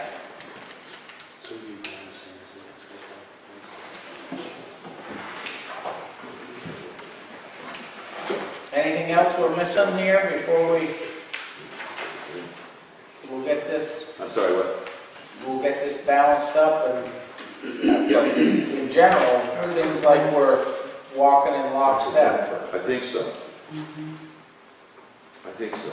I think so. So the Article 5, they're going to put to borrow up to 167 for the purpose of purchasing a highway truck. Yep. Okay. Okay, Yes. front page, third line, capital. Is the 61,978 all that's paid when it's coming in? Is that paid, that or not? Yes, that's old Sanderson capital debt, and last year, the capital debt and the re-roof debt were combined. The auditor requested this year, and I think DOR has said they have to be separated out. So then, if I turn to the last page, the 61 and the 16 are found in the left column under excluded debt, that totals 294. Yes? Yes. Okay. Thank you. So at this point, are we kind of in agreement with the select board on where we stand on the budget? I'm good with what we just did. And these articles, 4, 5, and 6? You know, unless you, 6 and 7? unless you really were tight and had to pick it 5, out 6, and in here 7. or there or somewhere, you're not allowed to take. Two. Well, I I don't know, 6 and 7, I'm good with 5. 6 and 7 might need discussion. I mean, the whole select board is not in agreement on 6 and 7. Blame Dan agree. But I I don't think they support it necessarily. Oh, I see. there's a few more things going on. Were you here that? No, I think kind of pushing it. That's a capital improvement. good, good. No, I think that's a good one. So we're giving approval to all 3 phases. Back on the, are you where, Article 6? No, just do phase you want to talk about Articles 6 and 7 in the warrant right now or not? No. Am I right that you guys are not in agreement on 6 and 7, is that? I remember when we put them in there.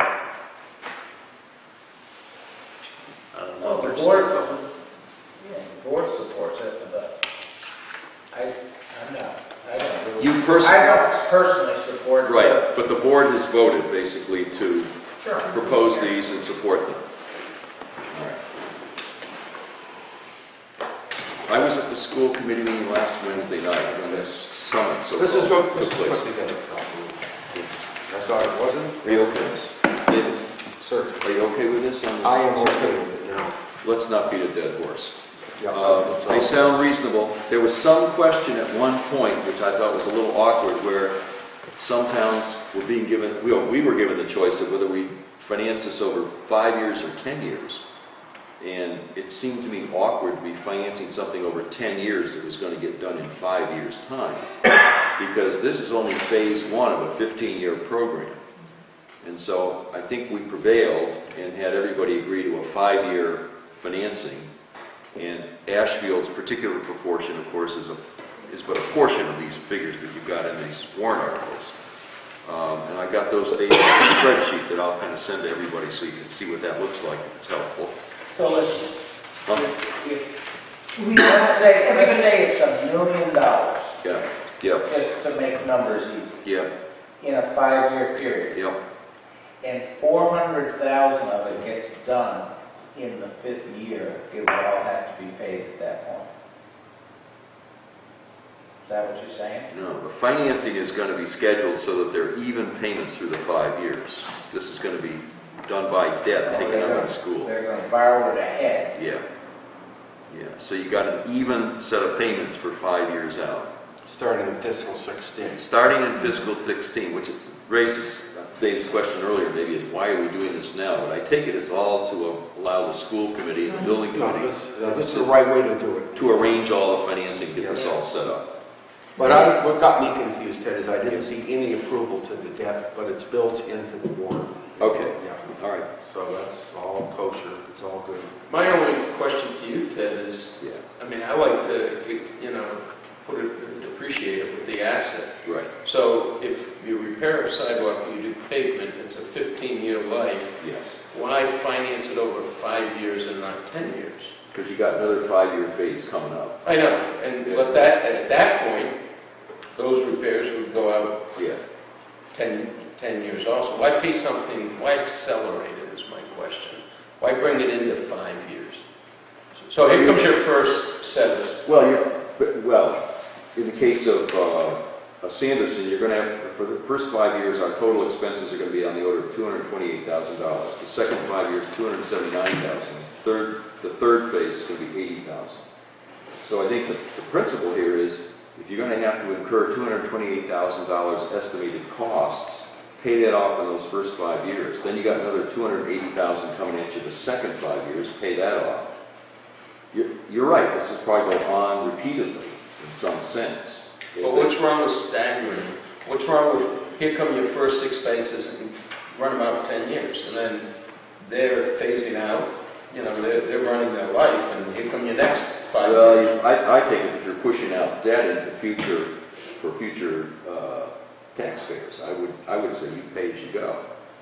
And I think you look at just the sidewalks as a single item, where maybe you need to look at the school as a whole. And, all right, let's get the sidewalks paid in 5 years. What's the next up thing on the budget, phase 2? You know, let's schedule that for 5 years, get that paid for. And then there's The reason I always like phase it 3. too is you're being more conservative. You're weighing the life of the asset, so that's fine. I'd rather pay it out sooner than not. You could pay off your retaining wall over the 50 years it's expected to last, too. True. I wouldn't recommend that. I think you ought to pay for it when the bills come. Okay, I like that thinking. Well, with just one interesting. We gotta stop having so much fun, this is not good. No, that's a good point. When we start off. So if it's $1 million project, they're gonna borrow $1 million and then they're gonna spend that over a 5-year period as they get to do the projects. Yeah, I think so. And we're all very confident that they won't use that $1 million to cash flow something else in the meantime. No. Well, they're very clear what they use it. I mean, their reports with each school. what they Ted, show. when would phase 2 be coming out of this? 6 to 10 years from now. I think it starts in, Or 15-year plan. well, I got a question because 6 to 10. Because I think phase 2 is technically starting in fiscal year 18 or something, which isn't a full 5 years away. Fiscal year 19 starts, I think. My bet is before we get to year 10, there will be a new 15-year plan. Well, there may be.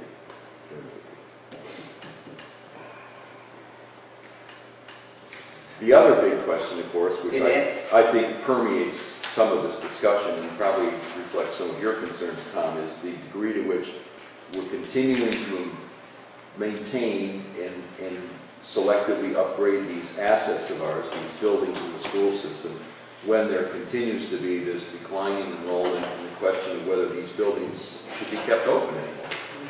The current reading that I have from Judd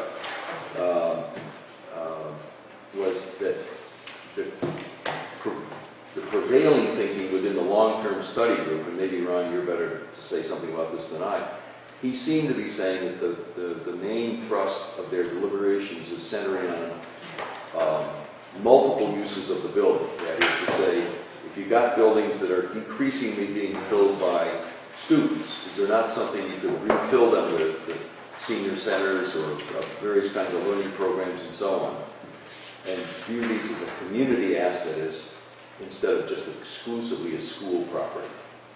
That, I don't know what that's going to entail in terms of legislation and other kinds of fixes, but there's that thought.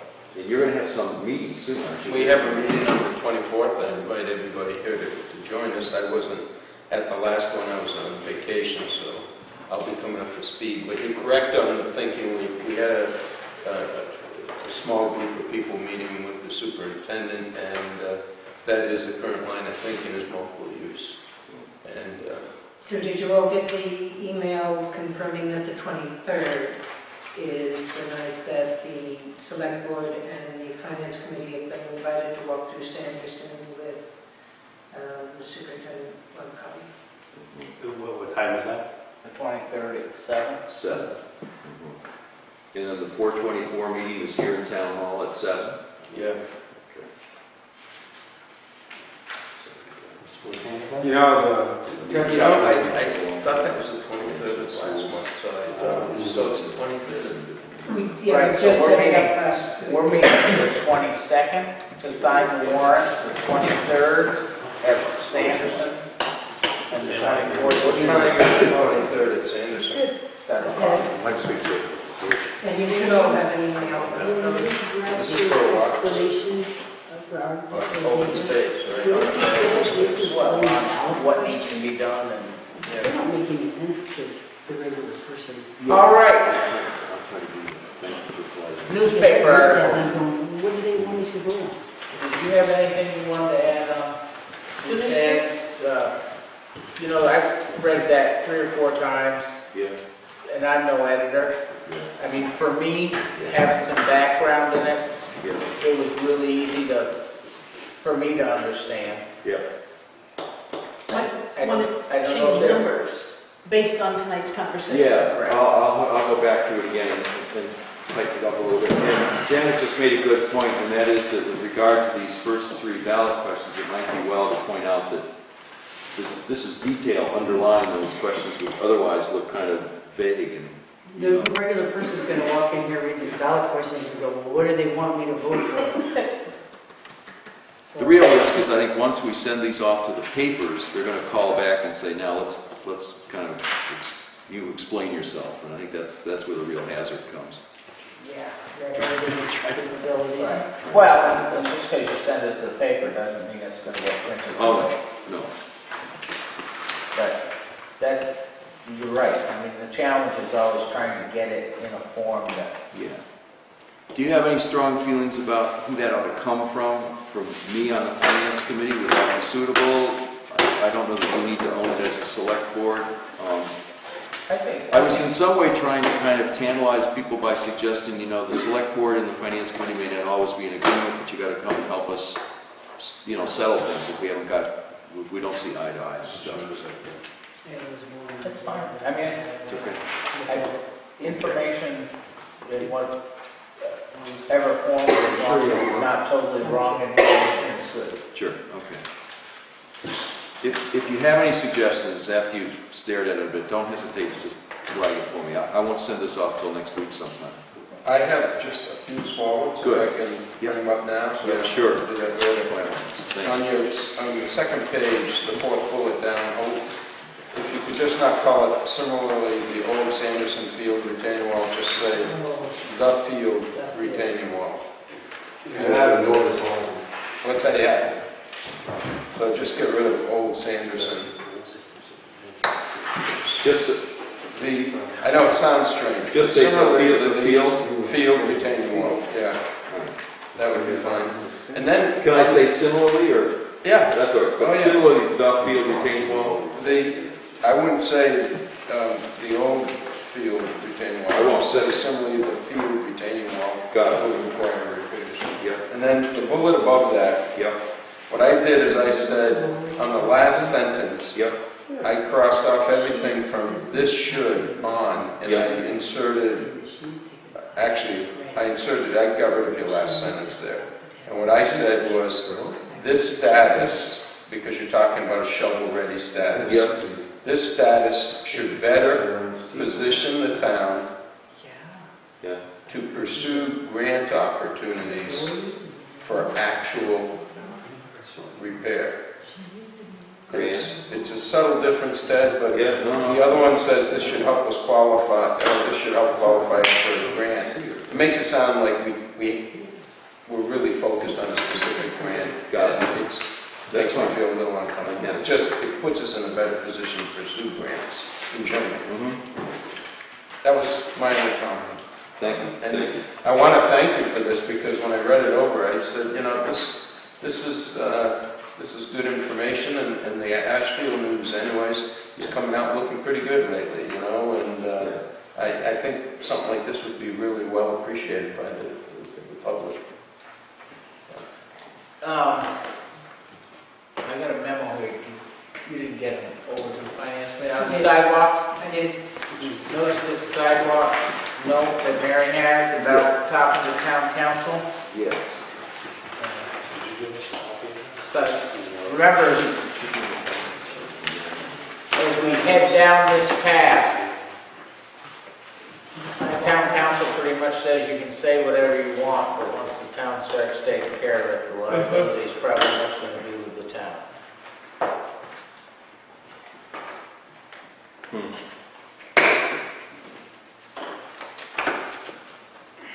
So we're insured.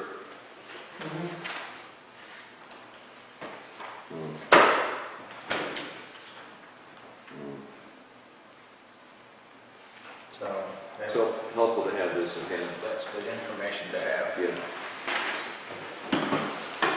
All right, and I did have another note. Can I ask a question about sidewalks? Go ahead. Because I missed a meeting here. Where do we stand on this? Petition article. Okay, so I have a copy of that petition, but it's to direct us, the town, right? Not through private contractor necessarily, is it? To come up with a plan. So it's up, sufficiently vague to give us room to figure something out. I think it's written much better than the other petition. Isn't the article. town liable anyways, right now, as it stands? Yes. What would the consequences be of the board or town meeting, I don't know how it's done, adopting a bylaw requiring residents to clear the walks? That's how I grew up in Florence, you had to do it. Has that been discussed by the board? It has, It's part of the memo. it has, and it's part of the case that they're making is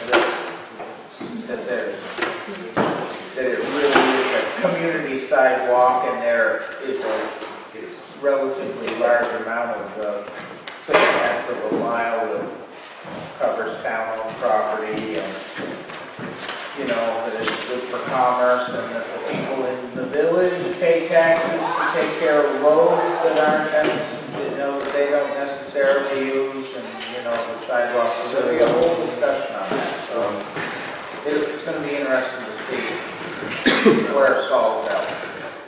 The other thing that we haven't addressed, I don't believe in the budget, is that we got a note from the history project that they would really like $2,000 again this year to help them finish that up. But they're not currently in the budget? Well, the numbers in the budget, we haven't really spent time talking about it. We haven't spent time, Because we got it. but this was,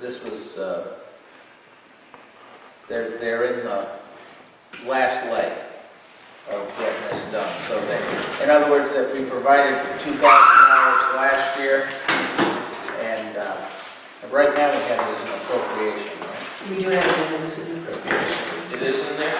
It is. I saw that, I thought we had raised that earlier. I mean, I saw a letter that came in earlier back in mid-March or something, so. We did, and maybe it's my error, but I wasn't clear that we had really settled that. And I guess the select board states, we can talk about the warrant a little bit, because there are a few questions about the warrant, whether we want that in place or not. I don't see any reason to gainsay that. It seems like a reasonable kind of expense. Right.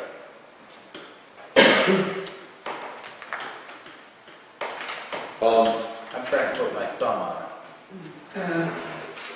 It's down under cultural, I think. Yeah, cultural. Culture. Last year we paid for that out of grant program income, but we're already counting, or holding on to grant program income for this sidewalk business. And so your inclination, just to be clear on it, when we get to the sidewalk discussion for citizens petition, would be to say if there is agreement that the town support that article and voted to allocate $5,000, the question to answer is where's it going to come from? You would propose that come out of GPI? Well, or another option is, which I discussed with the town council a little bit, is it could be amended to take any amount of money out of it and really just to authorize the select board to immediately either set up a group or themselves figure out who will do it, how much it will be, rather than be tied exactly to the article as the petition presents it. Because we don't have a line in there going forward. There'll be a few things to take a look at and do some research on. And we won't really have time to have all that before annual town meeting. Yeah, so the meeting will be able to amend that petition article, just like they can amend any other petition article. But it does call in their petition article for $5,000, but it doesn't say where it should come from. Obviously, the board won't be moving the question. Is the board going to speak to it?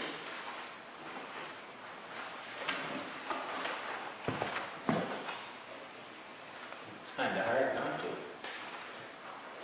Are you going to offer a recommendation? But we've had a full board to really discuss it. You might be asked, I suppose.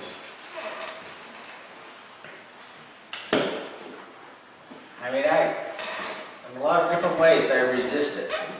I resist it terribly because I think, there's no pilot program on this. I think once you open the door, you're going to get sucked out through it, and it's going to become a regular, ongoing expense. Oh, yeah, true. Once you get the foot into this, then you're going to get out.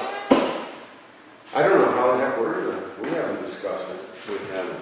Obviously, we're going to have a recommendation. But Oh, wait, You were here last week. How did you? $5,000 is the number they have on the table, but if you really address this further down the road, it'll never be that cheap. It won't be that cheap this year.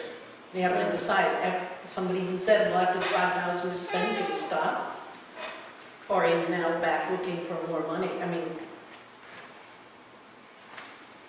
there's not enough money. You'd have to have 10 to even hope to cover it. Because it didn't, you get to get rid of the ice. That was only to move snow. there's other ways it can expand too. I mean, they are calling for a minimal approach, but then again, it can always become longer or both sides or as more and more people. I think having cleared sidewalks makes sense. I can remember one time in the winter when I was walking in the road, I was going to walk into too much snow. I almost got whacked. Yeah. And I can understand where Personally, I respect the petition. I think it's a perfect place to bring it to town floor. I really do. I can tell you that we have an aging population. And I know that sounds kind of callous. Why don't you address it before you have that aging How the hell are you population? looking at me when you're saying that? You're taking it David, personally. I am so happy because you proved tonight that you feel much better. Yeah, he's really fighting. But it's also I was going to apologize, but now I'm not. it's also with the kids and the busing and such. And I think if you have a town center, you need clear sidewalks. And I don't believe in the $5,000 myself, but I do know that there are communities that do different things. Some, the town clears it once, and after that, the abutters are responsible for sand and salt, and they can get it from the salt shed. They can do different things like that. There are a lot of options out there, and this doesn't really attempt to define where it's going to end up, but it makes sense to talk about it on the town floor.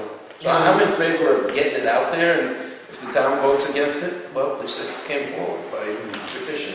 And when the state plow comes, it covers it up with their big plows. I kind of wonder if there isn't maybe a creative solution to make it kind of a public-private partnership.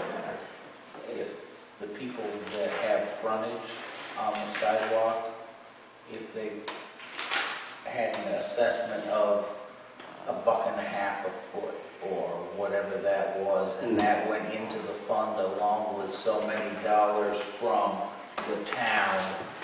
I like that. That's great. Create a solution, and if you want to do your own for free, then you don't get assessed if you shovel your own walk. That might be. Yeah, but who's gonna go around Yeah, and enforcement, police you know, that and know who did what? If it was kind of if somebody's gonna do it and it's gonna get done and, Honor system? you know, I don't know how many, I don't know how many properties really, I think the number of properties with frontage on the sidewalk that have over 150 feet, you can probably count on one hand. Well, if you use the assessment idea creatively and cleverly, you could probably get and recognize that some people could or would or might choose to clear their own walks. You might make the 5,000 appropriation work if you had some income and you had some people shoveling. What percentage of the walks are shoveled right now? A large percentage of those that are Most? homes, but there are other issues along the way. I think there are not that many that about homes that aren't It done. didn't seem like any of the walks were cleared this winter for most people. Oh, they were, I mean, I've been up Could you there, walk- hiring the fire people to snow blow the Would people. you walk from the library to neighbor's store on the third block, or was it not all clear? To Elmer's? Say From my Elmer's house to to neighbors. Elmer's? Elmer's to neighbors. For my, there's different degrees of being cleared. Right, okay. They've all been shoveled or snow blown. What happens on the north side of the street is that there's water runoff constantly, so they freeze, and they're difficult to manage to keep. I think that's where the expense is. The expense isn't moving a big amount of snow, it's the freezing and thawing and keeping them. However, just one thing And I think a really good point Deb Nicholson brought up last week was, once you start down this, what happens to your ADA, Right. And Betty Stewart had a comment on that as well, as I recall. So About the degree you're of- just not, Yeah. you're not gonna get half pregnant on this. No. And I don't know if it was clear in the memo, the one thing that I certainly learned is that even where towns have bylaws requiring the abutters to keep them clear, when and if there's an accident, it's almost always the town's liability. That's why we have stupidity insurance. Ted? One question, I'm just looking at Article 11 in the draft warrant. I'm sorry, Article 12, where we raised the question if the town would authorize the select board to approve $1,000 to help pay for a newly established energy manager if that the grant request gets approved. And that should be 600, sorry. Six, I got it okay, updated. whatever the dollar amount is, and that would come out of grant program income. Should that be reflected in our budget worksheet, do you think? It is. Or that's contingent upon a grant being approved, but we, the finance committee, will have some kind of recommendation about that. Yeah. It's on the spreadsheet. It's on the spreadsheet somewhere. Is it? Yeah, It's it's under on there. first emergency manager. Is it on the first In page? his in his budget. 505. Yeah. It's the emergency manager. It's on the front page. It's under general government, it's like the 7th one down. 8th one down. So that should be That's in there. 600, and it's in the appropriation. It's It's not CPI. Brian, I thought the 505 was the number we had, and the up to 600 is to give some Latitude. latitude in the article, or should it be the 600 in the budget?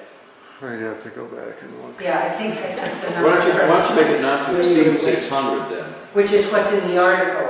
Yeah. The only question is, do we want to, and I thought I took that number from, Because the budget says 505. right, Yeah. Well, why don't we make them all 600? You don't have to exceed it, you could have 505. and be Sure, happy. now he's done. $95. Social I get a cup of coffee sometimes. I'm gonna step out of the way. But it's not gonna come, that's not gonna come from grant program, is it? Mr. Chairman, I No, You're effectively slowly. You gotta be kidding. well, I'm sorry, but this is actually important, because after the warrant, did you, so you just said it's not not to exceed appropriation. 600. Right, not to, but it's here in the appropriation, not in grant program income, so should I change that language, Brian? No, we gotta pay a share of that. It's under appropriation. Right, we have it We're under, not gonna take it from grant program income. okay, but I just got the wording, this wording from Brian, the most recent wording suggested I wonder, so take out from grant program income? Switching hour has arrived, as it written. That should be fine. I don't think the state cares where the money comes from. Yep, so I'm just gonna take that one out. Right. Right, as long as the town is bellying up to the bar. Before we all leave, I have something I'd like to share with you. I don't want any surprises, but tomorrow morning, town clerk will get my official resignation from the select board. And to that extent, I printed you out a copy, so you don't have to make a public record request. So it's not new business, because it'll have to be new business at another time, but I wanted to make sure while you were all there. It's a copy for everyone. Thank you. Thanks for your input. Thank you for your service. Yeah. All right. Anything else to take up tonight? This warrant. I have some questions on the warrant, which really should go out to town council tomorrow if you're going to sign it on next Tuesday. I'm so sorry. Do we need finance for that? No. I don't think so. So we can, Well, Paulette and I went over this for the most part last week. Well, because they said they put some other things in, and there's some questions about that. What article are you? Yep, let me get to it. So we have Article 13, we talked about doing the legislation to exempt people over 65. We did some research on that, it's a petition, it goes before the legislature. Clerk's office is looking into, the clerk's office is looking into whether we could do it generically, because we have 5 people conceivably. Yep. We could, at the moment, the only thing we know is that it can be done name by name. We want 5 articles with all 5 names. We'll start with one, which would be fire chief, or do we want to hold? Which is to say, wait for more answers and hold for a special town meeting. We can do it anyway, I just need to have some idea. Paul at Steve Coolidge's office knows that we would absolutely need to know by next Tuesday, so the board could sign the warrant, so it can be posted the next day. However, to do all of that, I need to send it to town council probably by the end of the day tomorrow, so I can leave it in and say, don't worry about this one, and wait for more response. I got this language from Congress, which was a couple of years ago. There's still a set of questions. There's still unsettled questions. There's still unsettled questions. Well, I think it's okay to put it on the warrant. Okay. Because I think we need to notify the town that this is happening and that, you know, the law's kind of tying our hands, or would like to tie our hands. I did get to talk to Doug Field about it today and asked him if he would mind if we did just one to get the conversation started, if his name would be on. So do that rather than all 5. It would be 5 separate articles as far as we know at this point, unless we get a different answer. Yep. Is Dell going to reach that 65? Not for at least another couple of Okay, years. so we don't need to worry about the fire chief to start. Let's go with that. All right. Can we have more than one name? And if we know there's 5 that are Yeah. 65 and over already, put them. You can't do them in the same petition. Each petition is for the individual and it states their name and their age and And then once the town passes, it has to go to Boston. then it has to go to Boston and be approved as a petition from the town. So if we don't do it now, they're going to have to come back at a later date, special town meeting or something, and put them on individually. Thanks, Ted. Okay, good night. Night. Thank you. Articles 35 and 36, questions have been going around town. I know I've put in the email lists as to whether the citizen, those are at the end, the citizens petitions. I was thinking of seeing if they could be labeled non-binding citizen petition, because there's a lot of discussion out there about whether if it passes at town hall, it's binding on the town. My understanding is that citizens petitions are advisory and non-binding.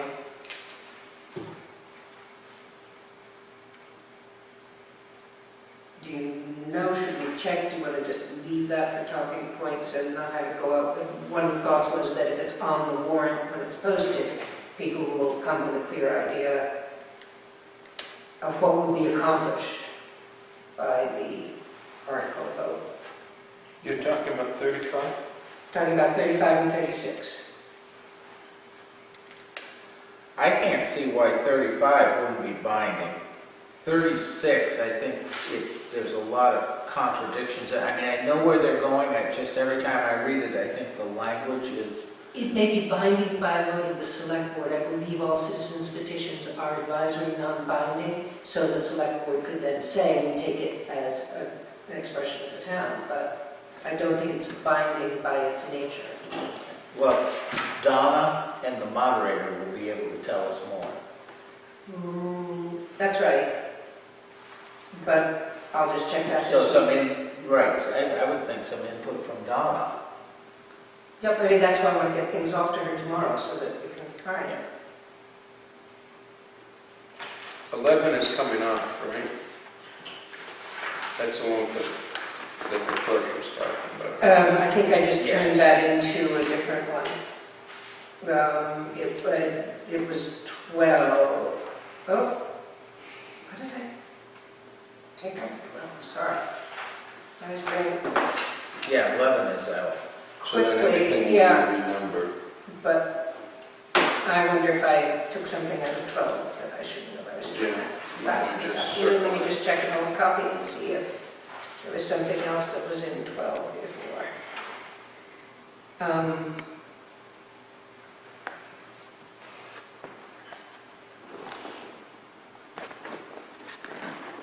No, 11 stays, Oh, it does. because that's town caucus. That's town caucus. 12 was the separation of annual town meeting and local Okay. election, and that one's been removed, and in its place you see the energy manager article language. Okay.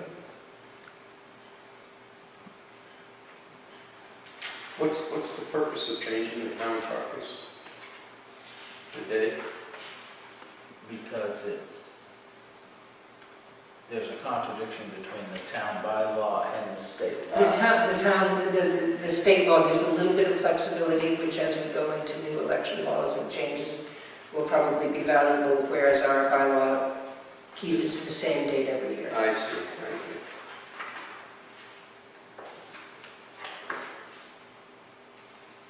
And so those are the ones I know, unless you have any other thoughts or questions about the warrant, otherwise I'll say.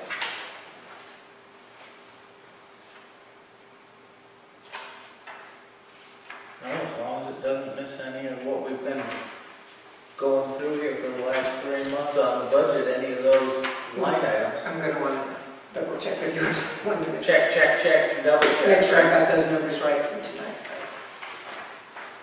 And I guess if you're looking at it, the one other thing that's in here is, I left in to remind myself, that's Article 22 about the history project expenses. I'm just going to fold that into cultural recreational line, and so we'll have one less year.